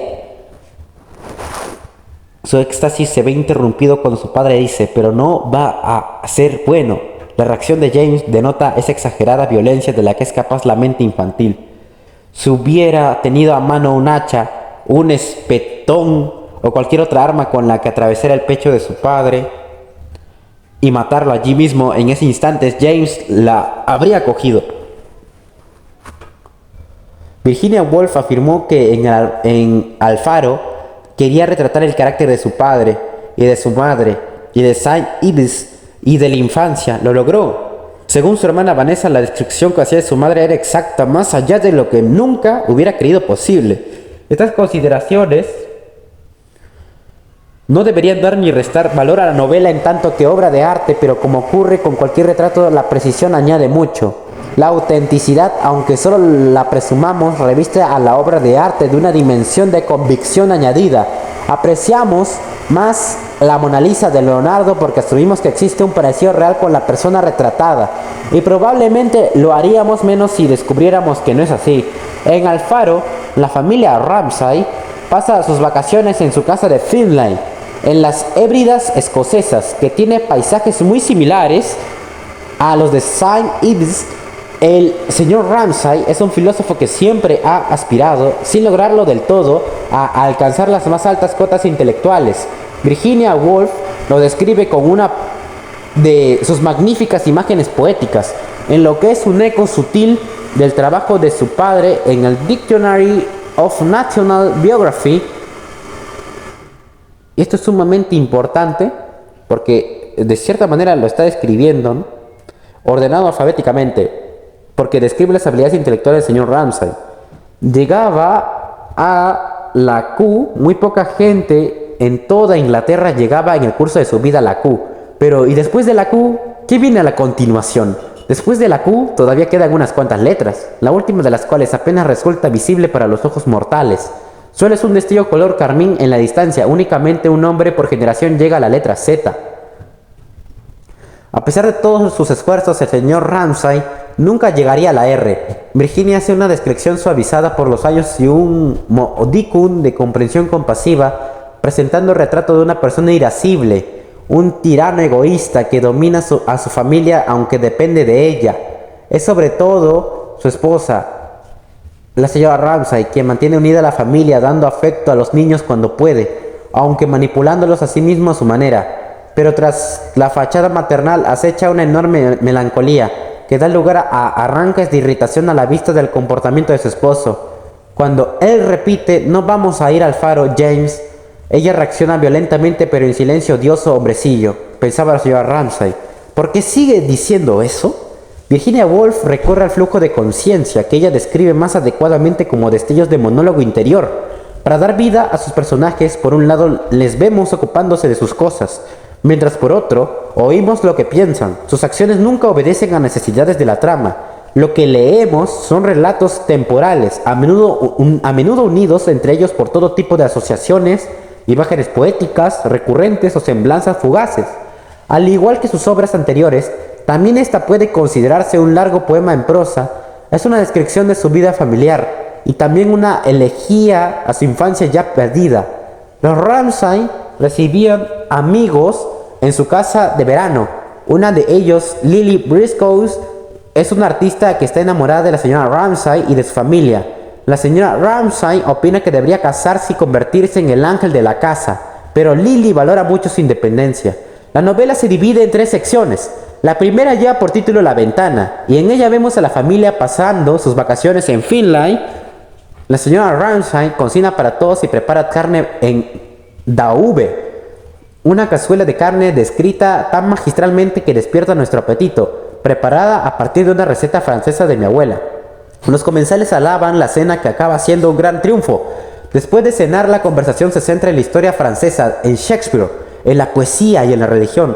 La señora Ramsay observa a las 14 personas sentadas en torno a la mesa y siente que ha creado un momento inmune al cambio. La siguiente sección, en cambio, se titula El paso del tiempo. En esta parte se despliega toda una serie de sucesos con una densidad casi onírica, y hay momentos muy poéticos. La casa ha sido pasto de las tormentas del invierno y el jardín necesita cuidados. Todo está desierto, como si estuviera en venta. Nos enteramos de lo que ha pasado con los antiguos habitantes de la casa por medio de una serie de paréntesis. Lo acaecido se narra de forma prosaica, con una literalidad que ofrece un gran contraste con la fluida prosa lírica que lo enmarca y dota de resonancia poética su contenido. Nos enteramos así de que la señora Ramsay ha muerto, al igual que una de sus hijas y uno de sus hijos, caído en la guerra, en las trincheras. Explotó una granada. 20 o 30 hombres volaron por los aires en Francia, entre ellos Andrew Ramsay, cuya muerte afortunadamente fue instantánea. Este anuncio, es lo que parece, va precedido de imágenes de golpes de martillo amortiguados las armas, de ruido de cristales como si una voz gritara a pleno pulmón en su agonía, y del silencio de la indiferencia. Tras este anuncio incidental nos enteramos de que otros bajan a la playa para preguntar al cielo y al mar qué mensaje tienen para ellos. En el mar aparece y desaparece silenciosamente un barco de color gris, un buque de guerra que pasa por ahí. La sección final se titula El Faro y está ambientada años después. Empieza con Lily Briscoe preguntándose, ¿qué significa entonces? ¿Qué puede significar todo esto? Ha vuelto a la casa de la playa de los Ramsay e intenta pintar de nuevo lo que implica recordar a la señora Ramsay. Al mismo tiempo, el señor Ramsay y sus 2 hijos, sus superstistes, inician un viaje en barco al faro, durante el cual el odio que James experimenta hacia su padre desvanece cuando el señor Ramsay alaba sus cualidades de marinero. El faro del título se describe con sencillez. Ahí se erguía, recto y desnudo, deslumbrantemente blanco y negro, y podían verse las olas deshaciéndose en blancas esquirlas, como cristal que se destroza contra las rocas. Es un fondo constante, un foco del paisaje y a la vez símbolo de gran poder evocador. Sin embargo, en tanto que símbolo va más allá de la mera explicación psicológica, falo, lívido y más allá de la interpretación literaria simplista, iluminación, salvación. Hay quien ha querido ver en él un símbolo de femineidad, su luz vigilante, el refugio que brinda a los viajeros que vuelven a casa. Cuando el artista Roger Fry fue buen amigo de Virginia y compañero de Bloomsbury, confesó ser incapaz de comprender lo que significaba. Ella le escribió para ofrecerle una explicación. El faro no significa nada. Confesó que no sabía manejar el simbolismo y pensaba que debía limitarse a sugerir de forma vaga y general. Como lectora experta, el simbolismo literal le desagradaba profundamente. En cuanto me dicen lo que significa algo, lo odio. Al Faro se publicó en 1923 y algunos críticos afirmaron que se trataba de un gran logro de la literatura modernista, lo que consagró a Virginia Woolf como una de las más destacadas figuras literarias de Gran Bretaña. Sin embargo, la novela no se vendió bien, y ella nunca llegaría a ser una escritora popular. El cordial espíritu filisteo inglés presidía incluso los círculos literarios, y la mayoría se burlaba del modernismo. Los lectores preferían a autores como Arnold Burnett, que escribía crónicas realistas sobre la vida provincial en Potteries, Staffordshire, y ganaba lo suficiente como para tener un yate en el sur de Francia. Virginia no hubiera podido sobrevivir sin sus modestos ingresos propios, y tampoco hubiera podido seguir manteniendo a Hogarth Price, que dio a conocer al público obras literarias muy valiosas. A medida que pasaban los años, Virginia alcanzó algo de seguridad en el ámbito sexual. Por entonces había conocido a Vita Scaville Lewis, una aristócrata sorprendente casada con el diplomático Harold Nicholson. Era un matrimonio abierto. Mientras su marido tenía escondidas aventuras homosexuales, ella desahogaba su ardor en pasiones sáficas. El término utilizado entonces para designar el lesbianismo. Vita y Harold sentían un gran afecto mutuo y mantenían una fachada convencional por la carrera de él y por sus dos hijos. La primera vez que Virginia vio a Vita Scaville West no le causó una impresión favorable, escribió en su diario. No pega mucho con mi gusto, más grave, rubiconda, con bigote, del color de un periquito y con todo el desenfado propio de la aristocracia, aunque sí la chispa del artista. Este tipo de personajes patricios siempre inspiraron a Virginia sentimientos ambivalentes, lo que facilitaba que se equivocara en su juicio. Las útiles gradaciones del sistema de clases inglés estaban plenamente vigentes a pesar de los cambios sociales habidos tras la Primera Guerra Mundial. Virginia Woolf y sus brillantes amigos eran bohemios de clase alta, pero Vita Scaville West se había criado en una de las mayores casas solariegas del país. Fue Vita la que rompió el hielo, explicando a Virginia que su mente brillante le fascinaba y que hallaba muy deseable su delicada belleza. Virginia se enamoró enseguida, pero tuvo ciertos problemas para estar sexualmente a la altura. Vita era comprensiva y Virginia disfrutaba de su tierno cariño. Poco a poco fue reaccionando mejor a los intentos de seducción cifrados de Vita. Mi querida Virginia, debo escribirte porque he hecho algo tan extraño, tan raro, algo que, aunque no sea raro ni extraño en sí, me ha producido sensaciones muy raras y extrañas. Por cierto, lo que hice está directamente relacionado contigo y ni las bestias salvajes lograrán que diga qué fue. Cuando por fin mantuvieron relaciones sexuales, Virginia respondió en su propio y tímido código. Estoy sentada en la cama, soy encantadora y Vita es un perro pastor hirsuto, viejo y querido, o alternativamente adornada con uvas, rosa de las perlas, lustrosa, luz de velas. Pero no soples la apestosa vela de cebo apagándola en tu corazón, Virginia, siendo ocurrente. Ah, pero me gustaría estar con Vita. Cuando nombraron al marido de Vita embajador británico en Persia, y Virginia se enteró de que Vita se uniría pronto a él en Teherán, sintió que se ahogaba en el remolino de los acontecimientos, aunque en cierta forma esto resolvió su situación. Podía expresar sus sentimientos de la forma en que mejor lo hacía, sintiéndose perfectamente cómoda. Es decir, con palabras, las cartas que envió a Vita a Teherán rebosan amor y reflejan sus esfuerzos autoanalíticos por entender las dificultades que tenían en el aspecto físico. Fruto de esta relación fue la novela de Virginia Woolf titulada Orlando, una deliciosa rapsodia histórica que dedicó a Vita, en palabras de la propia Virginia. Siento la necesidad de escapar tras estos libros poéticos tan serios y experimentales cuya forma se analiza al detalle. Quiero lanzarme y comenzar, y eso fue exactamente lo que hizo. En cierta forma la novela es una larga carta de amor a Vita, escrita como si fuera la biografía de un personaje andrógino que aparece en distintos periodos históricos como una mezcla de hombre y mujer, primero una y luego la otra. Encontramos a Orlando por primera vez cuando cuenta 16 años, en época isabelina, viviendo en una casa solariega que se parece mucho a aquella histórica mansión en la que había crecido Vita. Ya en las primeras líneas se aprecia el elemento juguetón, él, porque no cabía dudas sobre su sexo, aunque la moda de la época contribuyera a disfrazarlo. Troceaba la cabeza de un moro que pendía de las vigas.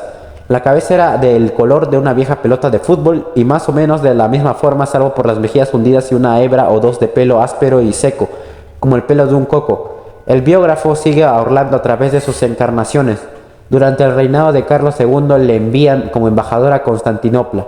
El rey paseaba por Whitehall con Newell Green de brazo.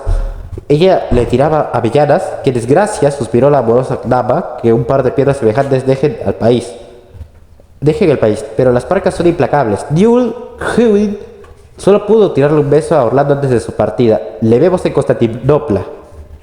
Se levantaba sobre las 7 y se esbozaba en una larga capa turca, encendía un cigarro y apoyaba los codos en el alféizar. A esa hora la niebla era tan densa que las cúpulas de Santa Sofía y el resto parecían flotar en ella. Tras ser elevado a la dignidad del duque, cae en un trance, en un sueño profundo que dura 7 días, hasta que unos cuantos trompetas deciden tocar en su habitación. Orlando se despertó, se estiró, se levantó, irguiéndose completamente desnudo ante nuestros ojos mientras las trompetas rugían. Verdad, verdad, verdad, no tenemos más remedio que confesarlo, era una mujer. En palabras del biógrafo narrador: no ha habido ser humano desde el comienzo de los tiempos que haya tenido un aspecto más cautivador. Su forma era una mezcla de fuerza masculina y gracia femenina. El libro está lleno de insinuaciones y chistes privados. Al llevar como subtítulo una biografía, la primera edición incluye ilustraciones de Orlando. Tres representaban a Vita con un traje de moda de la época. El libro termina a principios del siglo XX, cuando Orlando se enamora del poeta Marmaduke Bontorg Chalmerdine. Orlando sospecha que se trata de una mujer disfrazada de hombre, pero eso no afecta a lo que sienten el uno por el otro, como afirma el biógrafo. Lo cierto es que cuando escribimos como mujer todo está fuera de lugar, pero ratas y culminaciones. El acento nunca cae donde suele caer en el caso de un hombre. Más allá de los cariñosos chistes privados, pasajes como este apuntan a un tema más serio que subyace al relato. ¿Qué diferencia hay entre un hombre y una mujer? ¿Qué significa ser una mujer? Como hombre, Orlando disfruta de libertad, pero como mujer se espera que agrade a los hombres, que sea obediente, casta, que vaya exquisitamente perfumada y vestida. Cosas que requieren disciplina porque no son naturales. En medio de tan decidido recelo apenas se percibe el tono polémico. Hay mucho arte entre tanta picaresca. Orlando termina cuando dan la última campanada de la medianoche del 11 de octubre de 1928. Se trata del día en el que se publicó el libro, probablemente el día en el que Virginia entregó una copia a Vita, que no había leído ninguno de los borradores. Poco antes, Vita y Virginia habían pasado unas vacaciones en Francia. Era el primer viaje que hacían juntas. Anticipando el viaje, Virginia se había imaginado en el tono burlesco de Orlando como: podrían visitar ruinas a la luz de la luna, ir a cafés, asistir a bailes, al teatro, hacer viajes oficiales, conversar eternamente, dormir solo cuando la luna se cubre durante un instante con un velo tenue, deambular entre las viñas por el día. En realidad no fue una luna de miel tan idílica, sino más bien un periodo de dulce autorrealización para ambas. Les sorprendió lo que descubrieron la una de la otra. Hablaban de literatura y de sus maridos y debatían en torno a los hombres y las mujeres. Vita descubrió que curiosamente Virginia es feminista. A la aristócrata Vita, acostumbrada a hacer lo que quería, no se le había ocurrido que alguien quisiera fijar una agenda política para obtener libertad. Vita escribió en su diario: le desagrada la posesividad y el sentido de dominio en los hombres. De hecho, le desagrada la masculinidad. Dice que las mujeres estimulan su imaginación por su gracia y su arte de vivir.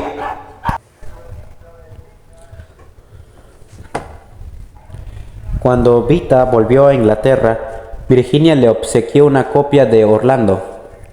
Tras leerla, Vita confesó a Virginia que estaba deslumbrada, embrujada, encantada. Sin embargo, expresó ciertas reservas hablando con su marido, Leonard Woolf.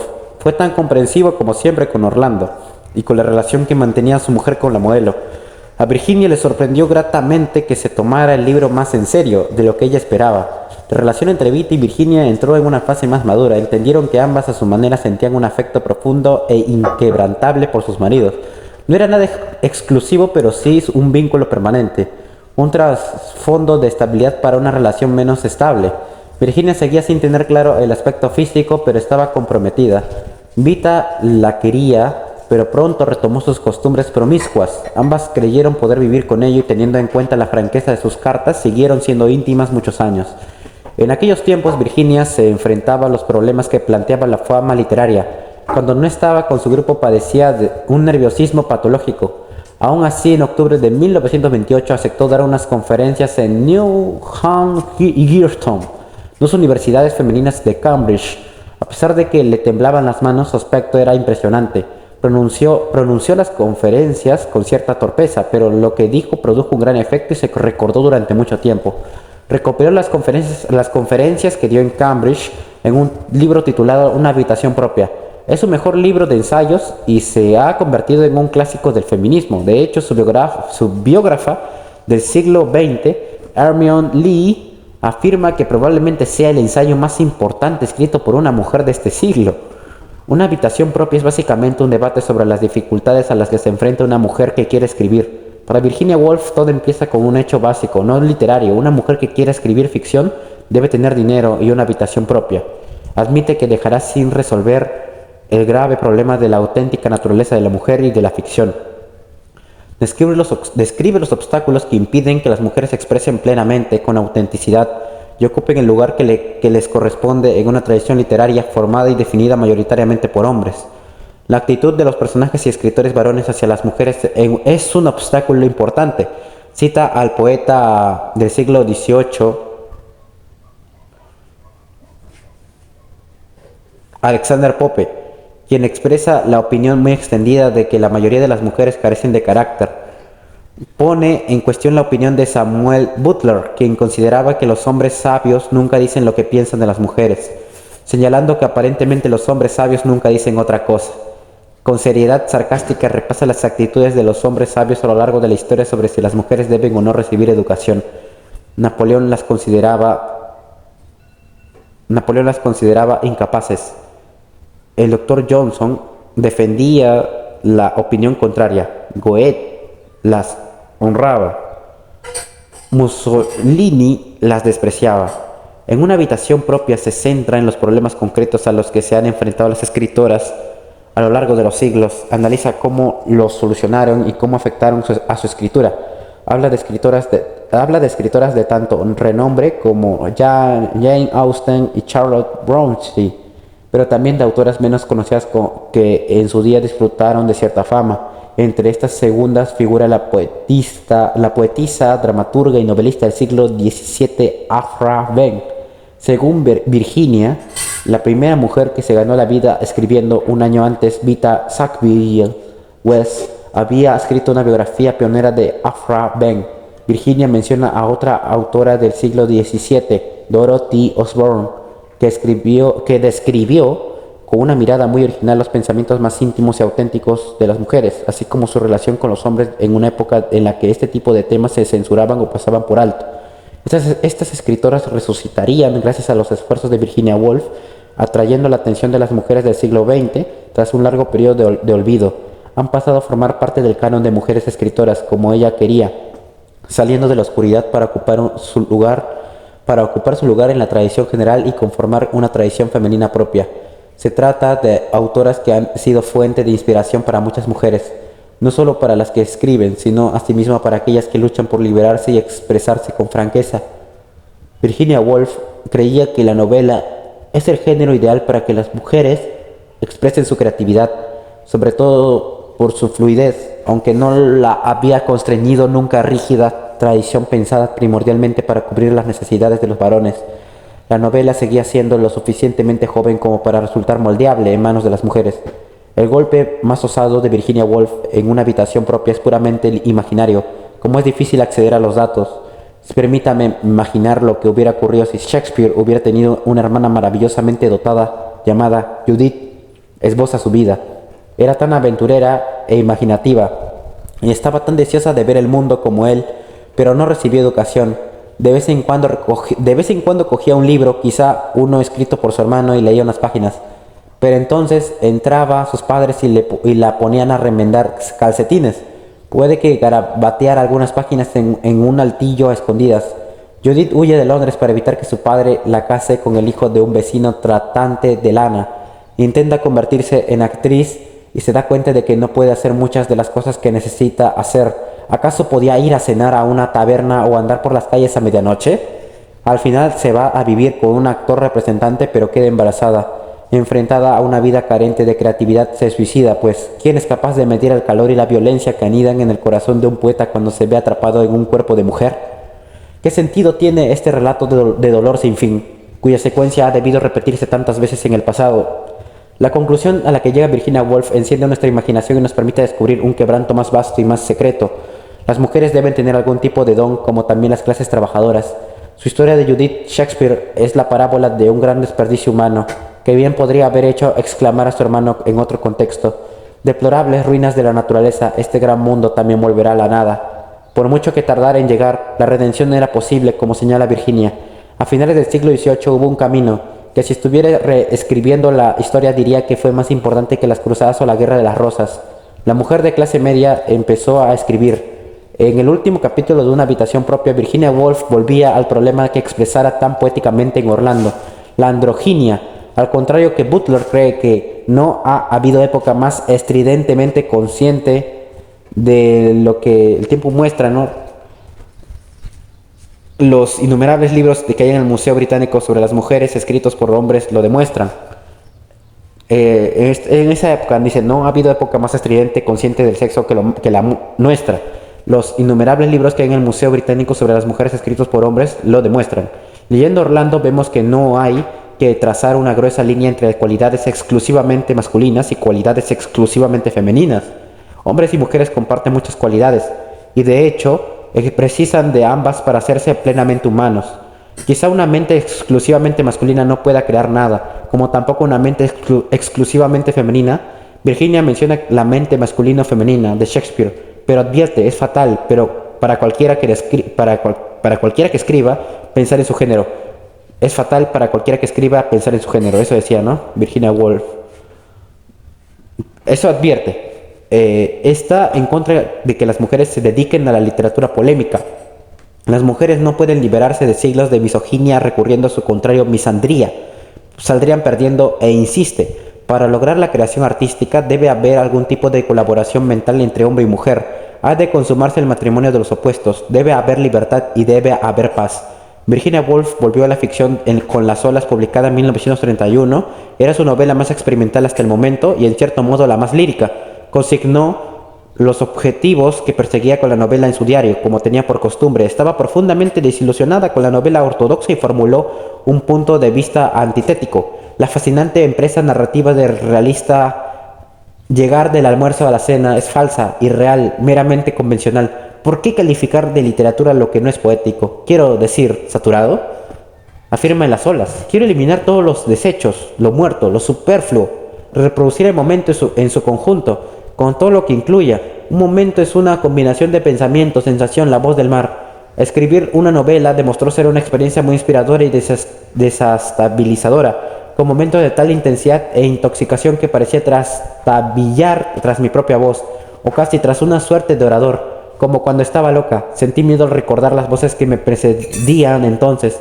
Escribir Las olas la llevaría de nuevo al borde del colapso nervioso. Tras leer la versión completa, su marido Leonard opinó que era una obra maestra, lo que sin duda reforzó la fe que ella tenía en sí misma y probablemente evitó una nueva crisis mental.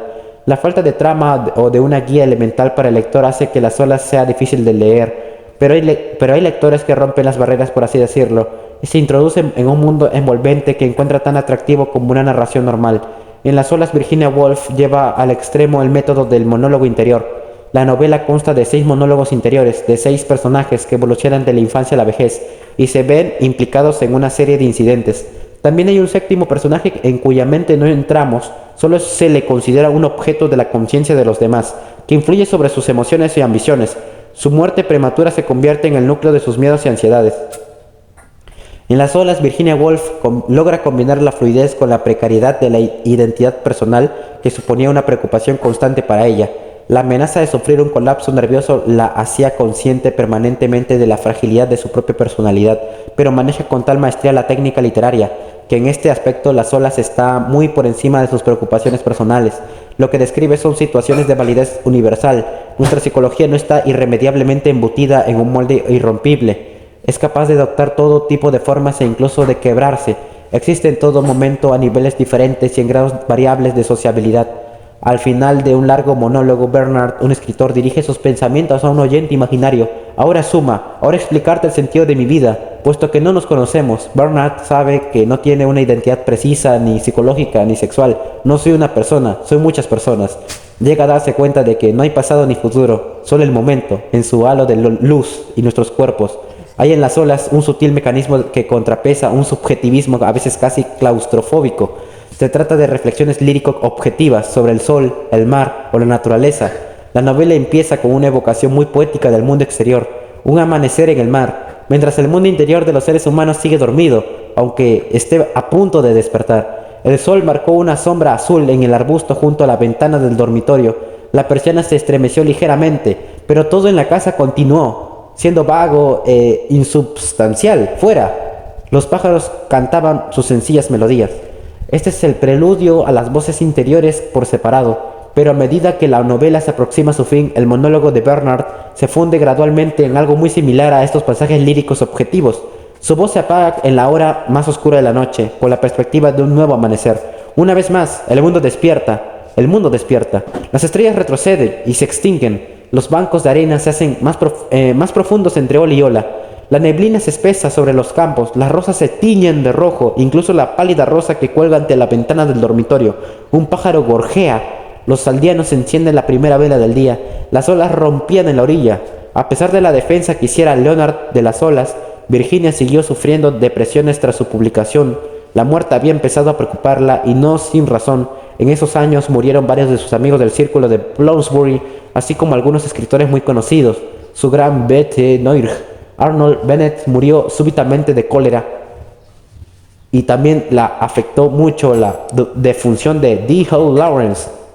No le conocía, le desagradaban los temas que trataba en sus novelas y le indignó el retrato sumamente irónico que hiciera de Vita Sackville West en Mujeres Enamoradas, pero no podía dejar de admirar su talento y lo que hacía con él. Era consciente de que ambos a su manera procuraban lo mismo, dar mayor intensidad y poesía a la novela. Con el paso de los años, Virginia se había distanciado de Lytton Strachey, aunque sus escasas visitas a su retiro de campo de Rosemont, en Sussex, le devolvían su antigua intimidad. En una carta escrita a Vita Sackville West, describía: Viene Lytton, acabamos hablando de la reina Isabel, de Sodomia, de Amor, de Antígona, de Otelo. Siempre estuvo celosa de su éxito, responsable en parte de la brecha que se había abierto entre ambos, pero su inesperada muerte debido a un cáncer de estómago fue un duro golpe para ella. Strachey llevaba viviendo unos años en su ménage à trois con su amante Ralph Partridge y Dora Carrington. A pesar de los esfuerzos de Virginia Woolf y otros amigos de Bloomsbury, Carrington se suicidó tras la defunción de Strachey y Partridge nunca se recuperó. En la primavera de 1932, Leonard se llevó a Virginia a Grecia para apartarla de esta situación. Les acompañaron dos artistas de Bloomsbury, Roger Fry y su hermana Marjorie. Roger Fry se había incorporado al círculo de Bloomsbury a principios de la década de 1910 y demostró tener una buena influencia formativa sobre el grupo. Era uno de los recién llegados que decidió prestar menos interés a la filosofía de altos vuelos y dar espacio a los debates más sueltos sobre arte y libertad artística, a lo que Strachey añadiría sus propios intereses de libertino. Al principio de su mes de vacaciones en Grecia, Virginia no dejaba de recordar su visita anterior, que acabó con la muerte de su hermano, Toby, pero Grecia la enfrentó a sí misma, ofreciendo a su frágil personalidad la ocasión de hacerse con un poco de sana confianza en sí misma.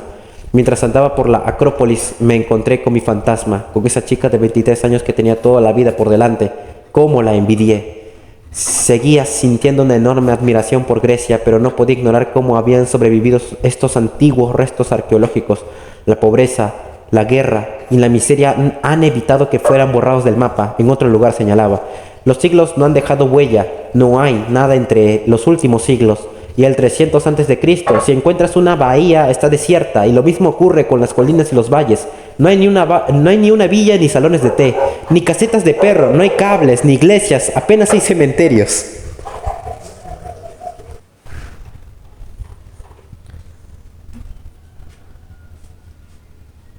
Congenió bien con sus compañeros de viaje. Roger Fry ya tenía 66 años, pero estaba lleno de energía intelectual y creativa.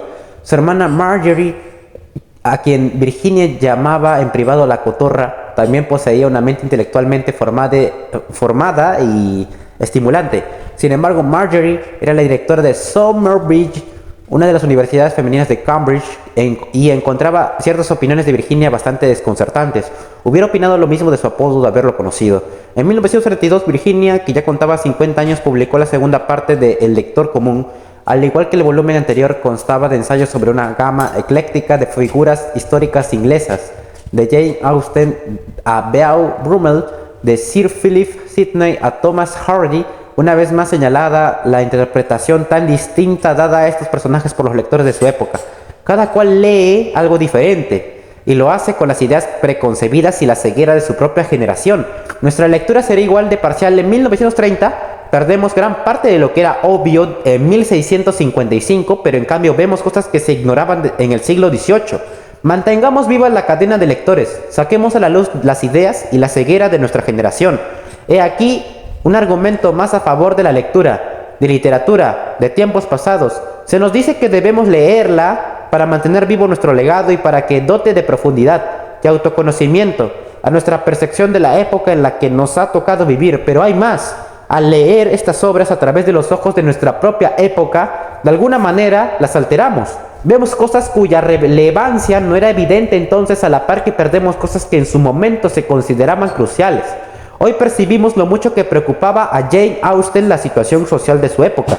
Sin embargo, no veía motivo alguno para dedicar atención a los grandes sucesos históricos que tenían lugar a su alrededor. En sus obras no menciona la Revolución Francesa ni las guerras napoleónicas, que tanto caos social y turbulencias internacionales causaron justo en la época en la que se desarrollan sus relatos. En la literatura y los ensayos británicos ocurre algo similar. Las ideas del filósofo del siglo XVIII John Locke inspiraron la noción de libertad individual, consagrada en la Constitución de los Estados Unidos. Pero hoy sabemos que tenía esclavos trabajando en sus plantaciones. Hasta Karl Marx tenía una criada a la que dejó embarazada. Apreciar esto nos da una mirada nueva, nos vuelve más conscientes. Como nos recuerda Virginia Woolf, la ceguera de nuestra propia generación puede ser igual de crucial para las venideras. Es algo que nunca debemos olvidar, sobre todo cuando hacemos juicios que consideramos definitivos. Virginia Woolf tiene mucho que decir sobre figuras literarias femeninas anteriores a su tiempo, pero no todo es favorable. Cita a Aurora Leigh de Elizabeth Barrett Browning. Cuando sacamos a Aurora Leigh de la estantería, no es tanto para leerla, como para reflexionar con amable condescendencia sobre este símbolo pasado de moda. Al igual que jugamos con los flecos del manto de nuestra abuela o meditamos sobre las maquetas de alabastro de Taj Mahal que en tiempos decoraban las mesas de sus salitas, no cabe duda que los victorianos apreciaban enormemente este libro. 16 años después de su publicación en 1857, Aurora Leigh se había reeditado 13 veces y su autora diría más tarde que era su obra más madura. En Aurora Leigh se narra de forma semi-autobiográfica la lucha de una mujer por convertirse en una poetisa reconocida. Baste con decir que esta novela-poema consta de 9 volúmenes de versos para que muchos entiendan por qué ya no se considera una gran obra de la literatura popular. Pero Virginia Woolf va más allá y analiza por qué la obra es un fracaso poético, debido a la autora y al método elegido para su composición. Había pasado largos y solitarios años soñando con escribir un libro así, pero solo pudo escribirlo cuando finalmente fue libre. ¿Cómo afectó su vida a sus dotes de poetisa? No se puede negar que enormemente a medida que pasamos las páginas de Aurora Leigh, la mente cayó su forma de expresión natural. En este poema caótico y ligero sobre hombres y mujeres reales, no era una mente que pudiera sacar provecho de la soledad. Una mente lírica, académica o exigente podría haber aprovechado la soledad y el encierro para perfeccionar sus dones, pero la mente de Elizabeth Barrett era vivaz, secular y satírica. Los libros no eran para ella un fin en sí mismo, sino un sustituto de la vida. Escribía porque era una inválida y tenía prohibido correr por la pradera. Medía su intelecto con la ayuda de Platón y Esquilo, porque no se la permitía hablar de política con hombres y mujeres vivos. Durante los años que pasó aislada, inválida, antes de poder escapar de las garras de su dominante padre y huir al mundo real con el poeta Browning, había vivido enclaustrada, intentando adivinar qué había fuera y magnificando inevitablemente lo que había dentro. Cuando escapó ya era tarde. Estaba encantada cuando por fin pudo verlo todo cara a cara, sin la máscara de humanidad propia de la época y expresando la verdad plenamente. También era demasiado débil, pues era incapaz de reaccionar de la forma común. Veía y sentía tanto que en el fondo no sabía ni lo que sentía ni lo que veía. Aurora Leigh acusaría esta situación. Virginia Woolf pensaba que muchas de las mujeres que tanto disfrutaban de esta obra estaban aisladas del mundo de forma similar y por lo tanto eran incapaces de reaccionar ante ella de forma realista o apropiada. Reconocemos elementos autobiográficos de la reacción de Virginia Woolf ante Aurora Leigh y su autora. Una de las metas de la obra creativa de Virginia era dotar a la conciencia de verosimilitud expresando sus propias experiencias. Esta verdad se veía amenazada constantemente por distorsiones, exageraciones e incluso delirios debido a su enfermedad mental. También ella había pasado por largos periodos de soledad y le preocupaba enormemente lo aislada que estaba del mundo y su capacidad para reaccionar apropiadamente. No tuvo piedad con Elizabeth Barrett Browning, pero tampoco la tuvo consigo misma. Virginia cierra socarronamente un libro dedicado a otros escritores con el ensayo «¿Cómo leer un libro?». Su respuesta a esta pregunta nos permite hacernos una idea de lo que pensaba más allá de la literatura. El único consejo que una persona puede dar a otra sobre el acto de leer es que no acepte consejos, que siga sus propios instintos, que recurra a su propia razón y que saque sus propias conclusiones. No puede sorprendernos que a Marjorie Fry le chocaran las ideas de Virginia durante el viaje de Grecia que hicieron juntas. No era la clase de ideas que gustaban a la directora de una universidad femenina de Cambridge. Este tipo de consejos también irritaban al joven pero prometedor crítico literario de Cambridge, Lavis, quien consideraba a Virginia y a sus amigos el establishment, cuyas opiniones había que ridiculizar. Lavis creía que había que librar a la literatura de la sofisticada camarilla de Bloomsbury y de otras de su calaña, que existían en el área metropolitana de Londres, pero no era fácil ridiculizar el liberal consejo de Virginia Woolf a menos que quisiera imponer sus propios puntos de vista e interpretaciones, de manera que acabó rechazando su prosa poesía modernista y sus intentos de describir el funcionamiento de la conciencia humana, y se quedó con la prosa poesía de Lawrence y sus pronunciamientos sobre el sentido de la vida. El nuevo credo de Lavis hacía hincapié en el propósito moral en vez de en libertad creativa. Virginia Woolf, que en tiempos fuera la joven modernista progresista, se encontró siendo un obstáculo para el auténtico progreso de la novela. Lavis fundó su apreciada revista de crítica literaria, Scrutiny, en 1932 con el objetivo explícito de devolver a la literatura su autenticidad, haciendo hincapié en la seriedad moral y el realismo concreto, el de la novela moderna. Scrutiny dañaría gravemente la reputación de Virginia Woolf en los años subsiguientes, pues la influencia de Lavis iba mucho más allá de Cambridge. No es que la eclipsara ni mucho menos, pero tampoco es que recibiría el reconocimiento que merecía. No volvería a ocupar el lugar que le correspondía en el panteón de los escritores británicos modernos hasta que el feminismo triunfante reconoció la fuerza de las ideas que expresó en sus obras de ficción y en sus ensayos. No deja de resultar irónico que hoy sea D. Lawrence quien parece carecer de la cualidad de expresar la verdad literariamente. Virginia Woolf era lo suficientemente receptiva como para reconocer que poseía el requisito de las cualidades masculinas y femeninas, aunque Lawrence mismo no supiera vivir con su lado femenino, con el elemento homosexual de su naturaleza. Virginia Woolf empezó una nueva novela, al contrario que en sus obras creativas anteriores. Esta vez procuró ceñirse a los hechos, en vez de ser poética. La novela llevaría por título Los años, y en ella se describen una serie de episodios de la vida de una familia entre 1880 y de su propio tiempo. Dicho en sus propias palabras, va a ser un ensayo novela y tratará de todo, sexo, educación, la vida, etc. Le costaría mucho escribir este libro. Lo reescribió varias veces intentando resolver los problemas que planteaba un ensayo novela. Cómo ilustrar las ideas que encarnaba en argumentos de ficción sin que perdieran vitalidad, manteniendo una vida propia convincente. Nunca resolvió del todo el problema y Los años se publicó en 1837. En 1937 hasta su leal esposo Leonard afirmó que era una novela muerta. El público no lo vio así y se vendieron más copias de los años en Gran Bretaña y Estados Unidos que de cualquiera de sus obras precedentes. Sin embargo, el tiempo acabó dando la razón a su marido. Los años es la novela más tradicional de Virginia Woolf y por lo tanto carece de la chispa de inspiración que sí se aprecia en sus obras anteriores. La dejaron sola, se alegraba de estar sola, no tenía ganas de hablar, pero al instante siguiente había alguien a su lado. Era Martin. Se sentó junto a ella, su actitud cambió completamente. ¿Qué más dice acá? Hola Martin, le saludó cordialmente. Desafortunadamente, la obra tiene muchos pasajes como este. Roger Fry había muerto 3 años antes. Tras la defunción de Lytton Strachey, Virginia había hecho planes para escribir su biografía, pero los dejó de lado para escribir la de Fry. Una vez más parecía haber enterrado su talento bajo lo factual.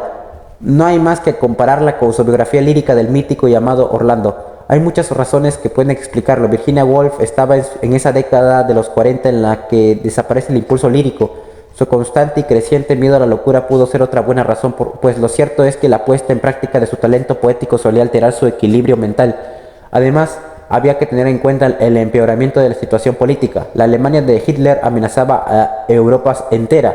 Cuando los nazis invadieron Polonia en 1939, Gran Bretaña y Francia les declararon la guerra. Había estallado la Segunda Guerra Mundial. En 1940 los nazis invadieron Francia, conquistándola rápidamente, y la invasión de Inglaterra parecía inminente. El Blitz empezó en Londres y la casa de Londres de los Woolf fue bombardeada.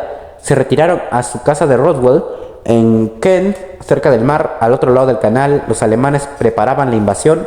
Se sabía lo que la policía nazi hacía con los judíos y Virginia empezó a temer por Leonard, quien tanto la había apoyado en momentos de necesidad. También sabía lo que hacían los nazis con los enfermos mentales.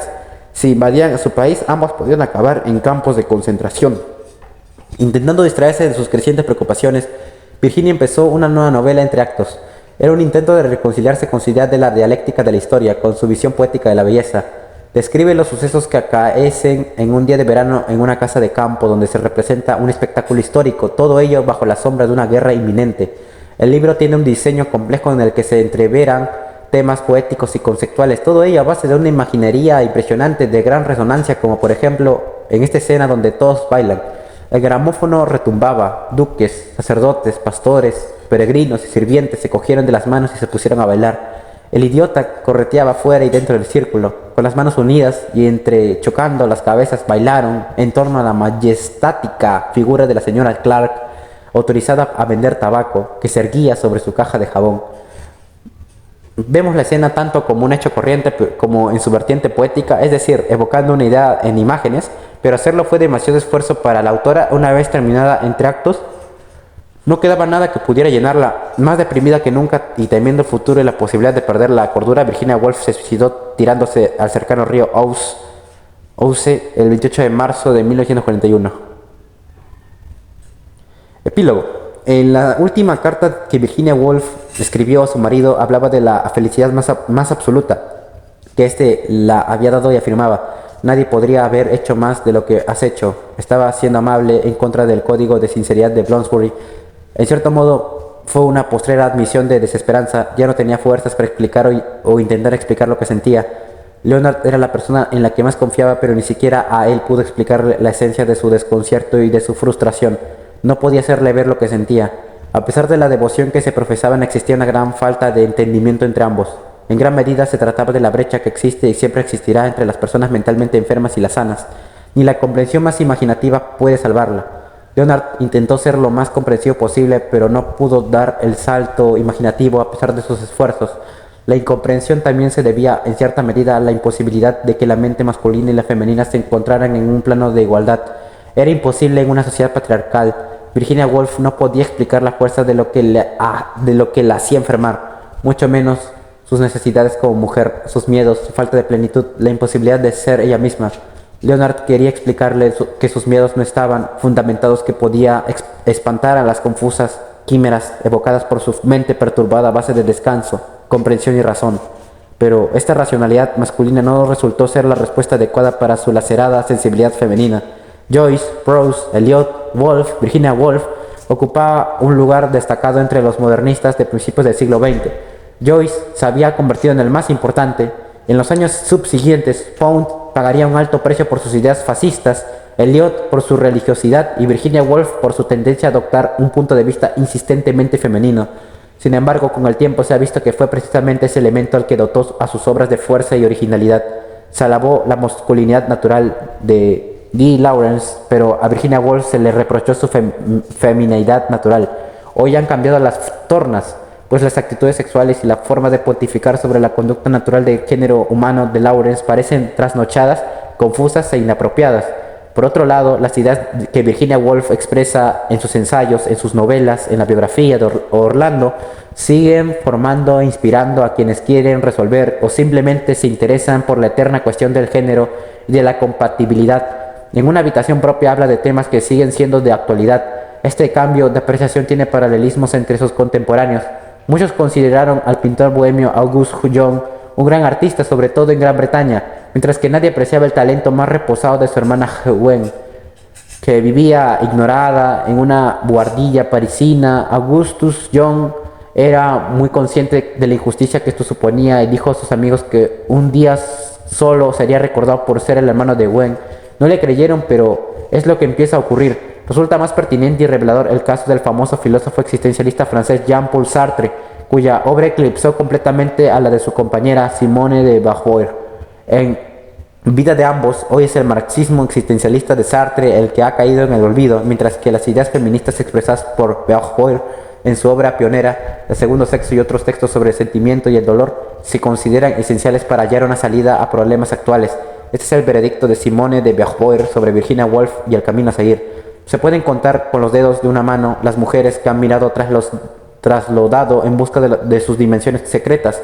Emily Bront puso en cuestión la muerte. Virginia Woolf, la vida, el arte, la literatura y la filosofía no son más que intentos de refundar el mundo sobre la base de la libertad humana, la del creador individual. Para pretender serlo, primero hay que asumir inequívocamente el estatus de un ser libre. Primero hay que emerger del mundo y remontarse hasta la soledad soberana si uno quiere volver a aprehenderlo. El mensaje contenido en una habitación propia sigue calando en cada nueva generación. Fin.